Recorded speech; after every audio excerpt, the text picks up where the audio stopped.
ಶ್ರೀಕೃಷ್ಣ ಹಾಗೂ ಮುಖ್ಯ ಪ್ರಾಣದ ಅನುಗ್ರಹವನ್ನು ಯಾಚಿಸುತ್ತಾ ಪರಮ ಪೂಜ್ಯ ಶ್ರೀಪಾದರ ಪಾದಾರವಿಂದಗಳಿಗೆ ನಮಿಸುತ್ತಾ ಎಲ್ಲರನ್ನೂ ಕಾರ್ಯಕ್ರಮಕ್ಕೆ ಪ್ರೀತಿಯಿಂದ ಸ್ವಾಗತಿಸುತ್ತೇನೆ. ನಾನು ರೋಶ್ನಿ ಶೆಟ್ಟಿ, ದ್ವಿತೀಯ BSc ವಿದ್ಯಾರ್ಥಿನಿ. ಎಲ್ರಿಗೆ ಕೇಳ್ತಿದ್ದೆ ಅಂತ ಮಾಡ್ತೇನೆ. Hello, we can hear you. Thank you ma'am. ಮೊದಲಿಗೆ ವಿಘ್ನ ವಿನಾಶಕನನ್ನು ಪ್ರಾರ್ಥಿಸುವ ಮೂಲಕ ನಮ್ಮ ಕಾರ್ಯಕ್ರಮವನ್ನು ಪ್ರಾರಂಭಿಸೋಣ.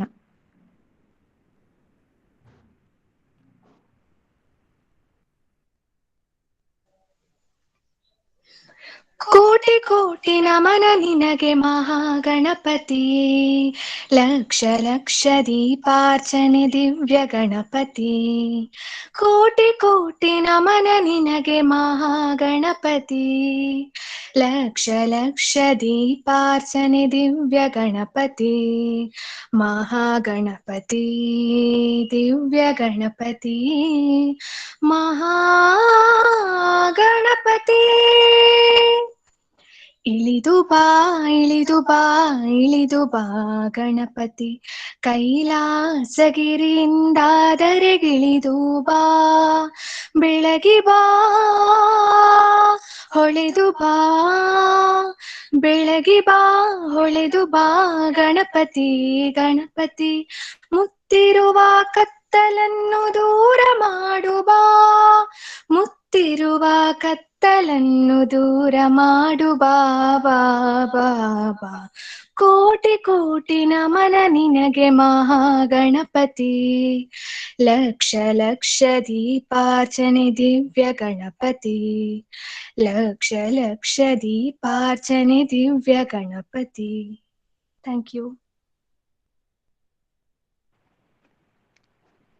ಕರಾವಳಿಯ ಗಂಡು ಕಲೆ ಯಕ್ಷಗಾನ. ವಿಶಿಷ್ಟವಾದ ವೇಷಭೂಷಣ, ತಾಳಮದ್ದಲೆ, ಭಾಗವತಿಕೆಯಿಂದ ಕರಾವಳಿಯ ಜನಮನದಲ್ಲಿ ಮನಸೂರೆಗೊಂಡಿರುವ ಅದ್ಭುತವಾದ ಕಲಾ ಪ್ರಕಾರ. ನಮ್ಮ ಈ ಸಂಸ್ಕೃತಿಗೆ ಕಿರೀಟದಂತಿರುವ ಈ ಯಕ್ಷಗಾನದ ತಿಟ್ಟುಗಳ ಬಗ್ಗೆ ಅರಿವು ಮೂಡಿಸಲು ಈ ಕಾರ್ಯಕ್ರಮವನ್ನು ಹಮ್ಮಿಕೊಳ್ಳಲಾಗಿದೆ. ಈ ಕಾರ್ಯಕ್ರಮದಲ್ಲಿ ಉಪಸ್ಥಿತರಿರುವ ಸರ್ವರನ್ನು ಸ್ವಾಗತಿಸಬೇಕಾಗಿ ನನ್ನ ಸಹಪಾಠಿಯಾದ ಸಿಂಧು ಪಿ ಭಟ್ ಇವರಲ್ಲಿ ಕೇಳಿಕೊಳ್ಳುತ್ತೇನೆ. ಎಲ್ಲರಿಗೂ ನಮಸ್ಕಾರ. ಸಭಾಸದರೇ, ಕಲಾಸಕ್ತರೇ, ಕೊರೋನಾ 2ನೇ ಅಲೆಯಿಂದ ಸೃಷ್ಟಿಯಾಗಿರುವ ಈ ಪರಿಸ್ಥಿತಿಯಲ್ಲಿ ಮಕ್ಕಳಲ್ಲಿನ ಚೈತನ್ಯವನ್ನು ಹುರಿದುಂಬಿಸಿ ಅವರ ಕಲಾ ಪ್ರತಿಭೆಯನ್ನು ಅನಾವರಣಗೊಳಿಸಲು ಹಾಗೂ ಕಲೆ ಇನ್ನಿತರ ವಿಚಾರಗಳ ಬಗ್ಗೆ ಹೆಚ್ಚಾಗಿ ತಿಳಿದುಕೊಳ್ಳಲು ಕಾಲೇಜಿನಿಂದ ಮಾಡುತ್ತಿರುವ ಈ ಕಾರ್ಯಕ್ರಮದ ಸೊಬಗನ್ನು ಸವಿಯಲಿರುವ ಸರ್ವರಿಗೂ ಸ್ವಾಗತವನ್ನು ಕೋರುವ ನಿಟ್ಟಿನಲ್ಲಿ ಮೊದಲಿಗೆ ಕಾರ್ಯಕ್ರಮದ ಅಧ್ಯಕ್ಷತೆಯನ್ನು ವಹಿಸಿರುವ ಪ್ರಾಂಶುಪಾಲರಿಗೆ ಅವರ ಅನುಪಸ್ಥಿತಿಯಲ್ಲಿ ಸ್ವಾಗತ. ಇವತ್ತಿನ ಅತಿಥಿ ಉಪನ್ಯಾಸಕರಾದ ಕಾರ್ಯಕ್ರಮದ ಕೇಂದ್ರ ಬಿಂದುವಾದ ಶ್ರೀ ಶಿವಕುಮಾರ್ ಅಳಗೋಡು ಇವರಿಗೆ ಸ್ವಾಗತ. ಇಂತಹ ಕಾರ್ಯಕ್ರಮಗಳನ್ನು ನಡೆಸಲು ಸದಾ ಪುಷ್ಟಿ ಕೊಡುವ ಸಾಂಸ್ಕೃತಿಕ ಸಂಘದ ಉಪನ್ಯಾಸಕರಿಗೆಲ್ಲರಿಗೂ ಸ್ವಾಗತ. ಈ ಕಾರ್ಯಕ್ರಮಕ್ಕೆ ಸಾಕ್ಷಿಯಾಗಿರುವ ನನ್ನ ಎಲ್ಲಾ ವಿದ್ಯಾರ್ಥಿ ಮಿತ್ರರಿಗೆ ಸ್ವಾಗತವನ್ನು ಕೋರುತ್ತೇನೆ. ಇಂದಿನ ಕಾರ್ಯಕ್ರಮದಲ್ಲಿ ಯಕ್ಷಗಾನ ತಿಟ್ಟುಗಳ ಅವಲೋಕನ ಎಂಬ ವಿಷಯದ ಕುರಿತು ಉಪನ್ಯಾಸ ನೀಡಲಿರುವ ಶಿವಕುಮಾರ್ ಸರ್ ರವರ ಕಿರುಪರಿಚಯ ಇಲ್ಲಿದೆ. ಇವರು ಮೂಲತಃ ಶಿವಮೊಗ್ಗ ಜಿಲ್ಲೆಯ ಹೊಸನಗರ ತಾಲೂಕಿನ ನಿಟ್ಟೂರು ಸಮೀಪದ ಅಳಗೋಡಿನವರು. ಪ್ರಾಥಮಿಕ, ಪ್ರೌಢ ಹಾಗೂ ಪದವಿ ಪೂರ್ವ ವಿದ್ಯಾಭ್ಯಾಸ ಹುಟ್ಟೂರಿನಲ್ಲೇ.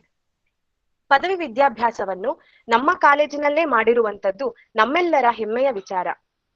MA ಕನ್ನಡ ವಿಷಯದಲ್ಲಿ ಮಂಗಳೂರು ವಿವಿಯಿಂದ 2ನೇ ರ್ಯಾಂಕಿನೊಂದಿಗೆ ಸ್ನಾತಕೋತ್ತರ ಪದವಿಯನ್ನು ಉಡುಪಿಯ ತೆಂಕನಡಿಯೂರು ಸಹಕಾರಿ ಕಾಲೇಜಿನಲ್ಲಿ ಪಡೆದಿದ್ದಾರೆ. ಪ್ರಸ್ತುತ ನಮ್ಮದೇ ಕಾಲೇಜಿನಲ್ಲಿ ಕನ್ನಡ ಉಪನ್ಯಾಸಕರು ಹಾಗೂ ಯಕ್ಷಗಾನ ಪೂರ್ವರಂಗ ಅಧ್ಯಯನ ವಿಷಯದ ಕುರಿತು ಸಂಶೋಧನೆ ನಡೆಸುತ್ತಿರುವ ಸಂಶೋಧಕರು. ಹವ್ಯಾಸಿ ಯಕ್ಷಗಾನ ಕಲಾವಿದರು, ತಾಳಮದ್ದಳೆ ಅರ್ಥಧಾರಿ, ಪೌರಾಣಿಕ ಪ್ರಸಂಗ ಕವಿ. ಇವರ ಪ್ರಕಟಿತ ಕೃತಿಗಳು ಮುನ್ನುಡಿ, ಲೌಕಿಕದ ಬೆಳಕು, ಚಿಟ್ಟಾಣಿಯವರ ಕೊನೆಯ ದಿನಗಳು, ಮಹೇಂದ್ರ ಮಹಾಭಿಷ, ದಂಡಕ ದಮನ ಹಾಗೆ ರಾಜ್ಯ ಮಟ್ಟದ ಯಕ್ಷಗಾನ ಪ್ರಸಂಗ ರಚನಾ ಸ್ಪರ್ಧೆಯಲ್ಲಿ ಪ್ರಥಮ ಪ್ರಶಸ್ತಿ ಪಡೆದ ದೇವಸೇನಾ ಪರಿಣಯ. ಇವರಿಗೆ ಸಂದ ಪ್ರಶಸ್ತಿ ಪುರಸ್ಕಾರಗಳು ಹೀಗಿವೆ. ಇವರ ಸಾಹಿತ್ಯ ಸೇವೆಯನ್ನು ಪರಿಗಣಿಸಿ 2017ರಲ್ಲಿ ಬೆಂಗಳೂರಿನ ಕನ್ನಡ ಸಾಹಿತ್ಯ ಪರಿಷತ್ತು ರಾಜ್ಯ ಮಟ್ಟದ ಜ್ಯೋತಿ ಪುರಸ್ಕಾರ ನೀಡಿ ಗೌರವಿಸಿದೆ. ಬೆಂಗಳೂರಿನ ಯಕ್ಷಸಿಂಚನ ಟ್ರಸ್ಟ್ ರಾಜ್ಯ ಮಟ್ಟದ ಯುವ ಕವಿ ಪ್ರಶಸ್ತಿ ನೀಡಿದೆ ಹಾಗೂ ಇನ್ನಿತರ ಸಂಘ ಸಂಸ್ಥೆಗಳ ಸನ್ಮಾನಗಳು ದೊರೆತಿದೆ. ಈಗ ಶಿವಕುಮಾರ್ ಸರ್ ಅವರು ತಮ್ಮ ಉಪನ್ಯಾಸವನ್ನು ನೀಡಬೇಕೆಂದು ಕೇಳಿಕೊಳ್ಳುತ್ತೇನೆ. ಧನ್ಯವಾದ.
ಶಿವಕುಮಾರ್ ಸರ್.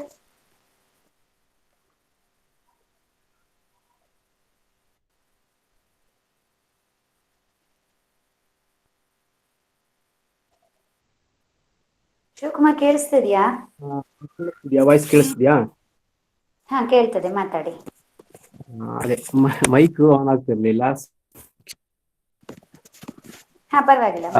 ನಮ್ಮ ಕಾಲೇಜಿನ ಗೌರವಾನ್ವಿತ ಪ್ರಾಂಶುಪಾಲರಿಗೂ ಹಾಗೂ ಕಾಲೇಜಿನ ಉಪಪ್ರಾಂಶುಪಾಲರಿಗೂ ಹಾಗೂ ಸಾಂಸ್ಕೃತಿಕ ಸಂಘದ ಎಲ್ಲ ಶಿಕ್ಷಕರಿಗೂ ಕೂಡ ಮೊದಲನೇದಾಗಿ ನಾನು ನಮಸ್ಕಾರಗಳನ್ನು ತಿಳಿಸ್ತೇನೆ.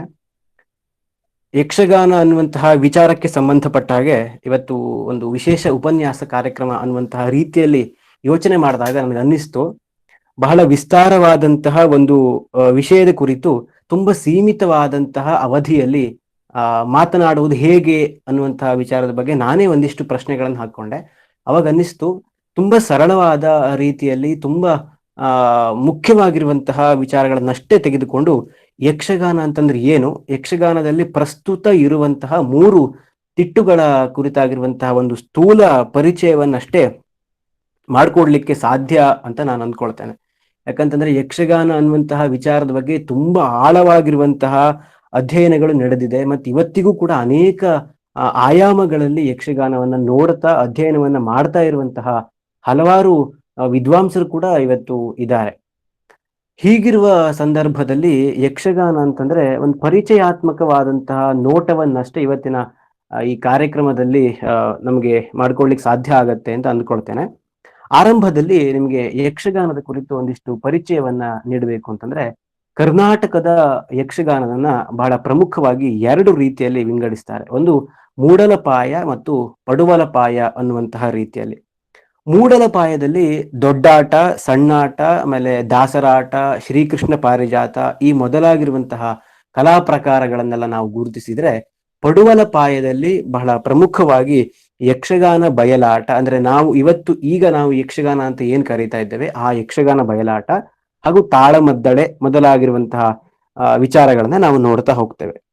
ಆರಂಭದಲ್ಲಿ ಯಕ್ಷಗಾನ ಅನ್ನುವ ಕಲೆಯ ಕುರಿತು ವಿಚಾರವನ್ನ ನಾವು ಯೋಚಿಸ್ತಾ ಹೋದಾಗ, ಇದು ಪರಿಪೂರ್ಣವಾದಂತಹ ಕಲೆ ಅನ್ನುವ ಹಾಗೆ ಅನೇಕ ವಿದ್ವಾಂಸರು ಇದನ್ನ ಒಪ್ಕೊಂಡಿದ್ದಾರೆ. ಹಾಗಾದ್ರೆ ಪರಿಪೂರ್ಣವಾದಂತಹ ಕಲೆ ಅನ್ನುವಂತಹ ಈ ಹೊಸ ವಿಶೇಷಣವನ್ನ ಯಕ್ಷಗಾನ ಬಯಲಾಟಕ್ಕೆ ಕೊಡುವ ಅನಿವಾರ್ಯತೆ ಏನಿದೆ ಅಥವಾ ಅದರ ಔಚಿತ್ಯ ಏನು ಅಂತ ನಾವು ಗಮನಿಸ್ತಾ ಹೋದರೆ, ಬೇರೆ ಯಾವ ಕಲೆಗಳಲ್ಲಿಯೂ ಕೂಡ ನಮಗೆ ಕಾಣಲಿಕ್ಕೆ ಸಾಧ್ಯವಾಗದೇ ಇರುವ 5 ಅಂಗಗಳನ್ನ ನಾವು ಇದರಲ್ಲಿ ಗುರುತಿಸ್ತೇವೆ. ಅದರಲ್ಲಿಯೂ ಕೂಡ ಬಹಳ ಪ್ರಮುಖವಾಗಿ ಆಂಗಿಕ, ವಾಚಿಕ, ಸಾತ್ವಿಕ ಹಾಗೂ ಆಹಾರ್ಯ ಅನ್ನುವಂತಹ ಈ 4 ಅಂಶಗಳು ಕೂಡ ಯಕ್ಷಗಾನ ಅನ್ನುವಂತಹ ಕಲೆಯಲ್ಲಿ ಮೇಳೈಸಿಕೊಂಡಿದೆ ಅನ್ನೋದನ್ನ ನಾವು ಗಮನಿಸಬೇಕು. ಭರತನ ನಾಟ್ಯಶಾಸ್ತ್ರದಲ್ಲಿ ಆಂಗಿಕ ಮತ್ತು ಸಾತ್ವಿಕವನ್ನು ನಾವು ಗಮನಿಸಿದ್ರೆ, ವಾಚಿಕ ಮತ್ತು ಆಹಾರ್ಯದ ಒಂದು ವಿಶ್ವ ವಿರಾಟ್ ರೂಪವನ್ನ ನಮಗೆ ಯಕ್ಷಗಾನ ಕಲೆಯಲ್ಲಿ ನೋಡ್ಲಿಕ್ಕೆ ಸಾಧ್ಯ ಆಗತ್ತೆ. ಆಂಗಿಕ ಅಂದ್ರೆ ಒಂದು ಅಂಗಗಳ ಮೂಲಕವಾಗಿ, ಅಂಗೋಪಾಂಗಗಳ ಮೂಲಕವಾಗಿ ಅಭಿನಯವನ್ನ ಮಾಡುವಂತದನ್ನ ಆಂಗಿಕ ಅನ್ನುವಂತಹ ರೀತಿಯಲ್ಲೂ ಕೂಡ ಕರೀತೇವೆ. ವಾಚಿಕ, ಯಕ್ಷಗಾನದಲ್ಲಿ ಮಾತು ಇದೆ, ಮಾತಿನ ಮೂಲಕವಾಗಿ ಪುರಾಣ ಜ್ಞಾನವನ್ನ, ಪೌರಾಣಿಕ ಪಾತ್ರವನ್ನ ಕಟ್ಟಿಕೊಡುವಂತಹ ಕೆಲಸವನ್ನು ಕೂಡ ನಾವು ಮಾಡ್ತೇವೆ. ಆಮೇಲೆ ಸಾತ್ವಿಕ ಅನ್ನುವಂಥದ್ದು, ನಾವು ಮುಖದಲ್ಲಿ ಹಾವಭಾವವನ್ನ ವ್ಯಕ್ತಪಡಿಸುವ ಮೂಲಕವಾಗಿ, ಆಮೇಲೆ ನವರಸಗಳನ್ನ, ಶೃಂಗಾರ, ವೀರ, ಕರುಣಾದಿ ಮೊದಲಾದಂತಹ ನವರಸಗಳನ್ನ ನಾವು ಗುರುತಿಸುವಂತಹ ಸಂದರ್ಭವನ್ನ ನಾವು ಕಾಣುತ್ತೇವೆ. ಇನ್ನು ಆಹಾರ್ಯ ಅಂತಂದ್ರೆ ಬಣ್ಣಗಾರಿಕೆ ಮತ್ತು ವೇಷಭೂಷಣಕ್ಕೆ ಸಂಬಂಧಪಟ್ಟಂತಹ ವಿಚಾರಗಳನ್ನ ನಾವು ಗುರುತಿಸ್ತಾ ಹೋಗ್ತೇವೆ. ಮೊದಲನೇ ಸ್ಲೈಡ್ ಅನ್ನ ಓಪನ್ ಮಾಡಿ ಮೇಡಮ್. ಈಗ ನಾವು ಯಕ್ಷಗಾನದ ಪ್ರಾಚೀನತೆಯ ಕುರಿತಾಗಿ ಒಂದಿಷ್ಟು ವಿಚಾರವನ್ನ ತಿಳಿದುಕೊಳ್ಳುವ ಪ್ರಯತ್ನವನ್ನು ಮಾಡುವ. ಈಗ ಯಕ್ಷಗಾನ ಅನ್ನುವಂತಹ ಕಲೆ ನಮಗೆ ಇವತ್ತು ಯಾವ ಸ್ಥಿತಿಯಲ್ಲಿ ಇದೆ, ಅದೇ ಸ್ಥಿತಿಯಲ್ಲಿ ನಮಗೆ ಯಕ್ಷಗಾನದ ಮೂಲ ಸ್ವರೂಪವನ್ನ ಗುರುತಿಸ್ಲಿಕ್ಕೆ ಸಾಧ್ಯ ಆಗೋದಿಲ್ಲ. ಯಕ್ಷಗಾನದ ಪ್ರಾಚೀನತೆಯ ಕುರಿತಾಗಿ ಹಲವಾರು ವಾಗ್ವಾದಗಳು, ಹಲವಾರು ಭಿನ್ನ ಅಭಿಪ್ರಾಯಗಳನ್ನು ನಾವು ಗುರುತಿಸ್ಲಿಕ್ಕೆ ಸಾಧ್ಯ ಆಗುತ್ತೆ. ಎಷ್ಟೊಂದು ದೀರ್ಘವಾಗಿರುವಂತಹ ಅಧ್ಯಯನಗಳು ನಡೆದ್ರೂ ಕೂಡ ಯಕ್ಷಗಾನಕ್ಕೆ ಮೂಲ ಇಂತಹದ್ದೇ ಅನ್ನುವ ಹಾಗೆ, ಇದಮಿತ್ತಂ ಅನ್ನುವ ಹಾಗೆ ಹೇಳಲಿಕ್ಕೆ ಬಹುಶಃ ಎಷ್ಟೋ ವಿದ್ವಾಂಸರು ಕೂಡ ಕಷ್ಟಪಟ್ಟಿದ್ದನ್ನ ನಾವು ಕಾಣಬಹುದು. ಹಾಗಾಗಿನೇ ಅನೇಕ ವಿದ್ವಾಂಸರು ಯಕ್ಷ ಎನ್ನುವಂತಹ ಸಿಕ್ಕು ಅನ್ನುವಂತಹ ರೀತಿಯಲ್ಲಿ ಅದನ್ನು ಗುರುತಿಸ್ತಾರೆ. ಆದ್ರೂ ಕೂಡ ಸಾಮಾನ್ಯವಾಗಿ ನಮಗೆ ಬೇರೆ ಬೇರೆ ವಿದ್ವಾಂಸರ ಅಭಿಪ್ರಾಯವನ್ನ ಅಥವಾ ಅವರ ಸಂಶೋಧನೆಯನ್ನ ಆಧರಿಸಿ ಯಕ್ಷಗಾನದ ಪ್ರಾಚೀನತೆಯನ್ನ ನಾವು ಗಮನಿಸುವುದು ಅಂತ ಆದ್ರೆ, ಆರಂಭದಲ್ಲಿ ನಮಗೆ ಅದು ಕೇವಲ ಯಕ್ಷಗಾನ ಕರ್ನಾಟಕದಲ್ಲಿ ಮಾತ್ರ ಇದೆ ಅನ್ನುವಂಥದ್ದನ್ನು ನಾವು ಒಪ್ಕೊಳ್ಳಿಕ್ಕೆ ಆಗೋದಿಲ್ಲ. ಕರ್ನಾಟಕದ ಅಲ್ಲದೆ ಭಾರತದ ಬೇರೆ ಬೇರೆ ರೀತಿಯಾಗಿರುವಂತಹ ರಂಗಕಲೆಗಳಲ್ಲಿ, ನಮ್ಗೀಗ ನಾಟ್ಯಶಾಸ್ತ್ರ ಅಂತ ನಾವು ತೆಗೆದುಕೊಂಡ್ರೆ ಅದು ಭಾರತೀಯ ರಂಗಕಲೆಗಳ ಒಂದು ತಾಯಿ ಬೇರಿದ್ದ ಹಾಗೆ. ಅದರಿಂದ ಪ್ರಭಾವಿತವಾದಂತಹ ಅನೇಕ ಕಲೆಗಳೆಲ್ಲ ಏನಿದೆ, ಅವುಗಳಿಂದ ಪ್ರೇರೇಪಣೆಯನ್ನ ಪಡೆದುಕೊಂಡು ಬೇರೆ ಬೇರೆ ಕಲೆಗಳೆಲ್ಲ ಬೆಳೆದುಕೊಂಡು ಬಂದಿದೆ. ಬಹಳ ಪ್ರಮುಖವಾಗಿ ನಮಗೆ ಆಂಧ್ರದ ವೀದಿ ನಾಟಕಂ, ಹಾಗೆ ತಮಿಳುನಾಡಿನ ತೆರುಕೊತ್ತು ಅನ್ನುವಂಥದ್ದು, ಕೇರಳದ ಕಥಕ್ಕಳಿ, ಈ ಮೊದಲಾಗಿರುವಂತಹ ಕಲಾ ಪ್ರಕಾರಗಳನ್ನ ನಾವು ಗಮನಿಸಿದ್ರೆ ಇಲ್ಲಿಯೂ ಕೂಡ ನಮಗೆ ಯಕ್ಷಗಾನಕ್ಕೆ ಹೋಲಿಕೆ ಆಗುವಂತಹ ಅನೇಕ ಸಂಗತಿಗಳನ್ನ ನಾವು ಗುರುತಿಸ್ಲಿಕ್ಕೆ ಸಾಧ್ಯ ಆಗುತ್ತೆ. ಇನ್ನು ಬಹಳ ಪ್ರಮುಖವಾಗಿ ಕನ್ನಡ ಸಾಹಿತ್ಯದ ಒಂದು ದೃಷ್ಟಿಕೋನವನ್ನ ಇರಿಸಿಕೊಂಡು, ಸಾಹಿತ್ಯದಲ್ಲಿ ಏನಾದ್ರೂ ಯಕ್ಷಗಾನ ಅನ್ನುವಂತಹ ಶಬ್ದವಾಗಲಿ ಅಥವಾ ಯಕ್ಷಗಾನ ಅನ್ನುವಂತಹ ರೂಪವಾಗಲಿ ಏನಾದ್ರೂ ಉಲ್ಲೇಖ ಆಗಿದೆಯಾ ಅನ್ನುವಂಥದ್ರ ಬಗ್ಗೆ ಕೂಡ ಸಾಕಷ್ಟು ಚರ್ಚೆಗಳನ್ನು ಕೂಡ ನಡೆದಿರೋದನ್ನ ಗಮನಿಸಬಹುದು. ಹಾಗೆ ನೋಡಿದಾಗ ಬಹಳ ಪ್ರಮುಖವಾಗಿ ಅಗ್ಗಳದೇವನ ಚಂದ್ರಪ್ರಭಾ ಪುರಾಣ ಅನ್ನುವಂತಹದ್ದೊಂದು ಕೃತಿ ಏನಿದೆ, ಆ ಕೃತಿಯಲ್ಲಿ ಒಂದು ಎಕ್ಕಲ ಗಾಣ ಅನ್ನುವಂಥದ್ದೊಂದು ಶಬ್ದವನ್ನ ಉಲ್ಲೇಖ ಮಾಡಲಾಗಿದೆ. ಹಾಗಾಗಿ ಈ ಎಕ್ಕಲ ಗಾಣ ಅನ್ನುವಂತಹದ್ದು ಯಕ್ಷಗಾನ ಅನ್ನುವಂತಹದ್ದರ ತದ್ಭವ ರೂಪವಾಗಿ ಬಳಕೆ ಆಗಿದ್ದಿರಬಹುದು. ಯಕ್ಷಗಾನದ ಪ್ರಾಚೀನ ರೂಪ ನಮಗೆ ಈ ಚಂದ್ರಪ್ರಭಾ ಪುರಾಣದಲ್ಲಿಯೇ ಸಿಗ್ತದೆ ಅಂತ ಹೇಳಿ ವಿದ್ವಾಂಸರಾದಂತಹ ಮುಳಿಯ ತಿಮ್ಮಪ್ಪಯ್ಯನವರು ಅಭಿಪ್ರಾಯವನ್ನು ಪಡ್ತಾರೆ. ಆಮೇಲೆ 12ನೇ ಶತಮಾನದ ಸಂದರ್ಭದಲ್ಲಿ ಲಕ್ಷಣ ದೀಪಿಕ ಅನ್ನುವಂಥದ್ದೊಂದು ಗ್ರಂಥ ಇದೆ. ಆಮೇಲೆ 14ನೇ ಶತಮಾನದಲ್ಲಿ ಶ್ರೀನಾಥ ಕವಿಯ ತೆಲುಗು ಭೀಮೇಶ್ವರ ಪುರಾಣ ಅನ್ನುವಂತಹ ಕೃತಿಯಲ್ಲಿಯೂ ಕೂಡ ಯಕ್ಷಗಾನಕ್ಕೆ ಸಂಬಂಧಪಟ್ಟ ಹಾಗೆ ಒಂದಿಷ್ಟು ಕುರುಹುಗಳನ್ನು ನಮಗೆ ನೋಡ್ಲಿಕ್ಕೆ ಸಾಧ್ಯ ಆಗುತ್ತೆ. ಆಮೇಲೆ ಬಹಳ ಪ್ರಮುಖವಾಗಿ ಉಡುಪಿ ಶ್ರೀ ಅದಮಾರು ಮಠದ ಮೂಲ ಯತಿಗಳಾದಂತಹ ನರಹರಿ ತೀರ್ಥ ಶ್ರೀಪಾದರು ಯಕ್ಷಗಾನಕ್ಕೆ ಸಂಬಂಧಪಟ್ಟ ಹಾಗೆ ವಿಪುಲವಾದಂತಹ ಕೊಡುಗೆಯನ್ನು ಕೊಟ್ಟಿದ್ರು ಅನ್ನುವಂತಹ ವಿಚಾರಗಳು ಕೂಡ ನಮಗೆ ಸ್ಪಷ್ಟ ಆಗ್ತಾ ಹೋಗುತ್ತೆ. ಇವರು ತಮ್ಮ ಶಿಷ್ಯರ ಪರಂಪರೆಯ ಮೂಲಕವಾಗಿ ಯಕ್ಷಗಾನವನ್ನ ಬಹಳ ಪ್ರಮುಖವಾಗಿ ದಾಸ ಸಾಹಿತ್ಯದಿಂದ ಪ್ರೇರೇಪಣೆಗೊಂಡು ಯಕ್ಷಗಾನ ಪ್ರಸಂಗಗಳ ರಚನೆಯನ್ನು ಮಾಡುವಂತಹದ್ದು, ಆಮೇಲೆ ವಿಷ್ಣುವಿನ ದಶಾವತಾರವನ್ನ ಜನಸಾಮಾನ್ಯರಿಗೂ ಕೂಡ ತಿಳಿಸುವಂತಹ ನೆಲೆಯಲ್ಲಿ ಏನ್ ಮಾಡ್ತಾರೆ ಅಂತಂದ್ರೆ ಇವರು ಯಕ್ಷಗಾನದ ಕಲೆಗೆ ತೊಡಗಿಸಿಕೊಂಡಿದ್ರು ಅನ್ನುವಂಥದ್ದನ್ನು ಕೂಡ ನಮಗೆ ಗೊತ್ತು ಮಾಡ್ಕೊಳ್ಳಿಕ್ಕಾಗತ್ತೆ. ಮುಂದಿನ ಸ್ಲೈಡ್ ಅನ್ನು ನೋಡೋಣ. ಆಮೇಲೆ ಬಹಳ ಪ್ರಮುಖವಾಗಿ ಮುಂದಿನ ವಿಚಾರವನ್ನು ನಾವು ಗಮನಿಸ್ತಾ ಹೋದಾಗೆ ಕ್ಷೇಮೇಂದ್ರನ ಮಾತುಗಳಲ್ಲಿ ಕೂಡ, ಕ್ಷೇಮೇಂದ್ರನ ಕೃತಿಗಳಲ್ಲಿಯೂ ಕೂಡ ನಮಗೆ ಯಕ್ಷಗಾನಕ್ಕೆ ಸಂಬಂಧಪಟ್ಟ ಹಾಗೆ ಉಲ್ಲೇಖಗಳು ಸಿಗ್ತದೆ. ಆಮೇಲೆ ಕನ್ನಡದ ಮೊಟ್ಟ ಮೊದಲ ಉಪಲಬ್ಧ ಲಕ್ಷಣ ಕೃತಿ ಅಂತ ಹೇಳಿ ಕರೆಸ್ಕೊಳ್ಳುವ ಈ ಕವಿರಾಜ ಮಾರ್ಗ ಅನ್ನುವಂಥದ್ದೇನಿದೆ, ಅಮೋಘ ವರ್ಷ ನೃಪತುಂಗನ ಆಳ್ವಿಕೆಯಲ್ಲಿದ್ದಂತಹ ಶ್ರೀ ವಿಜಯ ಬರೆದ ಕೃತಿ ಇದು. ಇದರಲ್ಲಿ ಒಂದು ಪದ್ಯ ಬರುತ್ತೆ. ಆ ಪದ್ಯವನ್ನ ನಾವೆಲ್ಲರೂ ಕೂಡ ಸಾಮಾನ್ಯವಾಗಿ ಕೇಳಿರ್ತೇವೆ. ಏನು ಅಂತಂದ್ರೆ, ಪದನರಿದು ನುಡಿಯಲುಂ ನುಡಿದುದನ್ ಅರಿದು ಆರಯಲುಂ ಆರ್ಪರಾ ನಾಡವರ್ಗಳ್ ಚದುರರ್ ಕುರಿತು ಓದದೆಯುಂ ಕಾವ್ಯ ಪ್ರಯೋಗ ಪರಿಣತ ಮತಿಗಳ್. ಈ ಪದ್ಯವನ್ನ ಉದಾಹರಣೆಯಾಗಿ ತೆಗೆದುಕೊಂಡು ಇಲ್ಲಿ ಪ್ರಯೋಗ ಅನ್ನುವಂತಹ ಶಬ್ದ ಬಹುಶಃ ಯಕ್ಷಗಾನಕ್ಕೆ ಸಂಬಂಧಪಟ್ಟ ಹಾಗೆಯೇ ಹೇಳಿರಬಹುದು ಅನ್ನುವಂತಹ ರೀತಿಯಲ್ಲೂ ಕೂಡ ಕೆಲವರು ಅಭಿಪ್ರಾಯ ಪಡ್ತಾರೆ. ಆಮೇಲೆ ಯಕ್ಷಗಾನ ಬಯಲಾಟ ಅನ್ನುವಂತಹ ಕೃತಿಯನ್ನ ಬರೆದು ಕೇಂದ್ರ ಸಾಹಿತ್ಯ ಅಕಾಡೆಮಿ ಪ್ರಶಸ್ತಿಯನ್ನ ಪಡ್ಕೊಂಡ ಕಡಲತಡಿಯ ಭಾರ್ಗವ ಶಿವರಾಮ್ ಕಾರಂತರು 1400ರಿಂದ 1500ರ ವ್ಯಾಪ್ತಿಯಲ್ಲಿ ಬಹುಶಃ ಯಕ್ಷಗಾನ ಹುಟ್ಟಿಕೊಂಡಿರಬಹುದು ಅನ್ನುವಂತಹ ರೀತಿಯಲ್ಲಿ ಗುರುತಿಸ್ತಾರೆ. ಸುಮಾರು ಒಂದು 15ನೇ ಶತಮಾನದ ಹೊತ್ತಿನಲ್ಲಿ ಯಕ್ಷಗಾನ ಬೆಳಕಿಗೆ ಬಂದಿರಬಹುದು ಅನ್ನುವಂತಹ ಒಂದು ಅಭಿಪ್ರಾಯವನ್ನು ಪಡ್ತಾರೆ. ಹಾಗಾದ್ರೆ ಇನ್ನು ಯಕ್ಷಗಾನ, ಈ ಎರಡು ಶಬ್ದಗಳಿದೆ, ಇದರಲ್ಲಿ ಎರಡು ಶಬ್ದಗಳನ್ನ ನಾವು ಗುರುತಿಸಬಹುದು. ಒಂದು ಯಕ್ಷ ಮತ್ತು ಗಾನ ಅಂತ. ಹಾಗಾದ್ರೆ ಯಕ್ಷ ಅಂತಂದ್ರೆ ಏನು? ಯಕ್ಷ ಅಂದ್ರೆ ಪೂಜಿಸು ಅನ್ನುವಂಥದ್ದೇ ಹೆಚ್ಚು ಪರಿಪೂರ್ಣವಾದ ಅರ್ಥ ಅಂತ ಹೇಳಿ ಗುರುತಿಸ್ತಾರೆ. ಹಾಗಾದ್ರೆ ಪೂಜಿಸುವುದಕ್ಕೋಸ್ಕರವಾಗಿ ಹುಟ್ಟಿರುವಂತಹ ಒಂದು ಗಾನ ಅಥವಾ ಗಾಯನದ ಪದ್ಧತಿಯೇ ಯಕ್ಷಗಾನ ಅಂತ. ಯಾರು ಯಾರನ್ನ ಪೂಜಿಸಬೇಕು? ಹಾಗಾದ್ರೆ ಬಹಳ ಪ್ರಮುಖವಾಗಿ ಯಕ್ಷರು, ಕುಬೇರ ಏನಿದ್ದಾನೆ, ಆ ಯಕ್ಷರ ಸಮೂಹದ ಒಡೆಯ ಕುಬೇರ ಏನಿದ್ದಾನೆ, ಆ ಕುಬೇರ ಹಾಗೂ ಶಿವಭಕ್ತರೆಲ್ಲರೂ ಸೇರ್ಕೊಂಡು ಶಿವ ಪೂಜೆಗೋಸ್ಕರವಾಗಿ ಈ ಒಂದು ಗಾಯನ ಪದ್ಧತಿಯನ್ನ ಹುಟ್ಟಿ ಹಾಕಿದ್ರು ಅನ್ನುವಂಥದ್ದು ಒಂದು ಅಭಿಪ್ರಾಯವನ್ನ ನಾವು ಗುರುತಿಸುವಂಥದ್ದು ವಿದ್ವಾಂಸರ ನೆಲೆಯಲ್ಲಿ ನೋಡುವಾಗ. ಇನ್ನೊಂದು, ಈಗಾಗಲೇ ನಾವು ಕಂಡ ಹಾಗೆ ಈ ವಿಷ್ಣುವಿನ ದಶಾವತಾರವನ್ನ ತಿಳಿಸುವುದಕ್ಕೋಸ್ಕರವಾಗಿ ಈ ಮಣ್ಣಿನ ಮಗುವಾಗಿ ಹುಟ್ಟಿಕೊಂಡಿದ್ದು ಕಲೆ ಅನ್ನುವಂತಹ ನೆಲೆಯಲ್ಲಿಯೂ ಕೂಡ ಗುರುತಿಸ್ತಾರೆ. ಮೂಲತಃ ಇವತ್ತು ನಾವು ಯಕ್ಷಗಾನವನ್ನು ಏನ್ ನೋಡ್ತೇವೆ ಅದಕ್ಕಿಂತ ಸ್ವಲ್ಪ ವಿಭಿನ್ನವಾದ ಒಂದು ಉದ್ದೇಶದಿಂದ ಇದು ಸೃಷ್ಟಿಯಾಗಿದೆ ಅನ್ನುವಂಥದ್ದು ನಮಗೆ ಗೊತ್ತಾಗುತ್ತೆ. ಇದು ದೇವತಾ ಆರಾಧನೆಯ ಉದ್ದೇಶದಿಂದಲೇ ಹುಟ್ಟಿಕೊಂಡಿರುವಂಥದ್ದು. ಅಂದ್ರೆ ಇಲ್ಲಿ ಬಹಳ ಪ್ರಮುಖವಾಗಿ ಇರುವಂತಹದ್ದು ಆರಾಧನೆ, ಆಚರಣೆಯ ಒಂದು ದೃಷ್ಟಿಕೋನ. ಹಿಂದಿನ ಕಾಲದಲ್ಲೆಲ್ಲ ಗಂಡು ಮಕ್ಕಳು ಹುಟ್ಲಿಲ್ಲ ಅಂತಂದ್ರೆ ಅಂತಹ ಗಂಡು ಮಕ್ಕಳನ್ನ, ಪುತ್ರ ಸಂತತಿಯನ್ನ ಅಪೇಕ್ಷಿಸಿ ಪುತ್ರಕಾಮೇಷ್ಟಿ ಅನ್ನುವಂತಹ ಪ್ರಸಂಗವನ್ನ ಆಡಿ ತೋರಿಸುವಂತಹದ್ದು, ಆಮೇಲೆ ಕಲ್ಯಾಣ ಆಗಬೇಕು ಅಂತಂದ್ರೆ ಕೆಲವು ಕಲ್ಯಾಣದ ಪ್ರಸಂಗಗಳನ್ನ ಆಡಿ ತೋರಿಸುವಂತಹದ್ದು, ಈ ರೀತಿಯಲ್ಲೆಲ್ಲ ಮಾಡ್ತಾ ಇದ್ರು. ಆಮೇಲೆ ಯಕ್ಷಗಾನಕ್ಕೆ ಸಂಬಂಧಪಟ್ಟ ಹಾಗೆ ಯಕ್ಷಗಾನ ಕಾವ್ಯ ಅಥವಾ ಯಕ್ಷಗಾನ ಪ್ರಸಂಗ ಅಂತ ನಾವು ಏನ್ ಕರಿತೇವೆ, ಅದಕ್ಕೆ ಸಂಬಂಧಪಟ್ಟ ಹಾಗೆ ಪ್ರಾಚೀನವಾದ ನಮಗೆ ಉಲ್ಲೇಖ ಸಿಗುವಂತಹದ್ದು ಆದಿಪರ್ವ ಅನ್ನುವಂತಹ ಕಾವ್ಯ. ಈ ಆದಿಪರ್ವದ ತಾಡವಾಲೆಯ ಪ್ರತಿ ಏನಿದೆ, ಇದು ಉತ್ತರ ಕನ್ನಡದ ಸಿದ್ದಾಪುರ ತಾಲೂಕಿನ ಹೇರೂರು ಕಂಚಿ ಮನೆ ಅನ್ನುವಂತಹ ಪ್ರದೇಶ ಏನಿದೆ, ಇಲ್ಲಿ ಮೊದಲ ಬಾರಿಗೆ ಆ ಆದಿಪರ್ವದ ತಾಡವಾಲೆ, ತಾಳೆಗರಿಯ ಪ್ರತಿ ಅನ್ನುವಂಥದ್ದು ಸಿಗ್ತದೆ. ಇದು ಬಹಳ ಪ್ರಾಚೀನ ಕಾವ್ಯ ಅನ್ನುವಂತಹ ರೀತಿಯಲ್ಲಿ ಗುರುತಿಸ್ತಾರೆ. ಆಮೇಲೆ ಇನ್ನು ನಾವು ಗಮನಿಸಬೇಕಾಗಿದ್ದು ಯಕ್ಷಗಾನದಲ್ಲಿರುವಂತಹ ವಿಶೇಷತೆ ಏನು ಅಂತಂದ್ರೆ, ಇದು ಕೇವಲ ಗಾನ ಅಲ್ಲ. ಹೆಸರಿನಲ್ಲಿ ಯಕ್ಷಗಾನ ಅಂತಿರಬಹುದು, ಆದ್ರೆ ಕೇವಲ ಗಾನ ಅಲ್ಲ. ಇಲ್ಲಿ ಗಾನ ಇದೆ, ನಾಟ್ಯ ಇದೆ, ಬಣ್ಣ, ಬೇಗಡೆ, ಮಾತು, ಅಭಿನಯ, ಕುಣಿತ, ಹೀಗೆ ಎಲ್ಲವನ್ನೂ ಕೂಡ ಒಳಗೊಂಡಂತಹ ಒಂದು ಸರ್ವ ರೀತಿಯಿಂದಲೂ ಕೂಡ ಅದೊಂದು ಪರಿಪೂರ್ಣವಾದ ಕಲೆ ಅನ್ನುವ ಹಾಗೆ ಕರೆಸ್ಕೊಂಡಿದ್ದು ಅಂತ. ಇನ್ನು ಯಕ್ಷಗಾನ ಅನ್ನುವ ಹಾಗೆ ಇವತ್ತು ಬಹಳ ಜನಪ್ರಿಯವಾದ ಹೆಸರನ್ನ ನಾವು ಗುರುತಿಸ್ತಾ ಇದ್ದೇವೆ. ಅದೇ ಈ ಯಕ್ಷಗಾನ ಅನ್ನುವಂತಹ ಹೆಸರು ಹಳ್ಳಿಗಳ ಪ್ರದೇಶದಲ್ಲಿ ಇವತ್ತಿಗೂ ಒಂದ್ ಸ್ವಲ್ಪ ಹೊಸ ಹೆಸರಾಗಿ ಕಾಣಿಸ್ಕೊಳ್ತಾ ಇದೆ.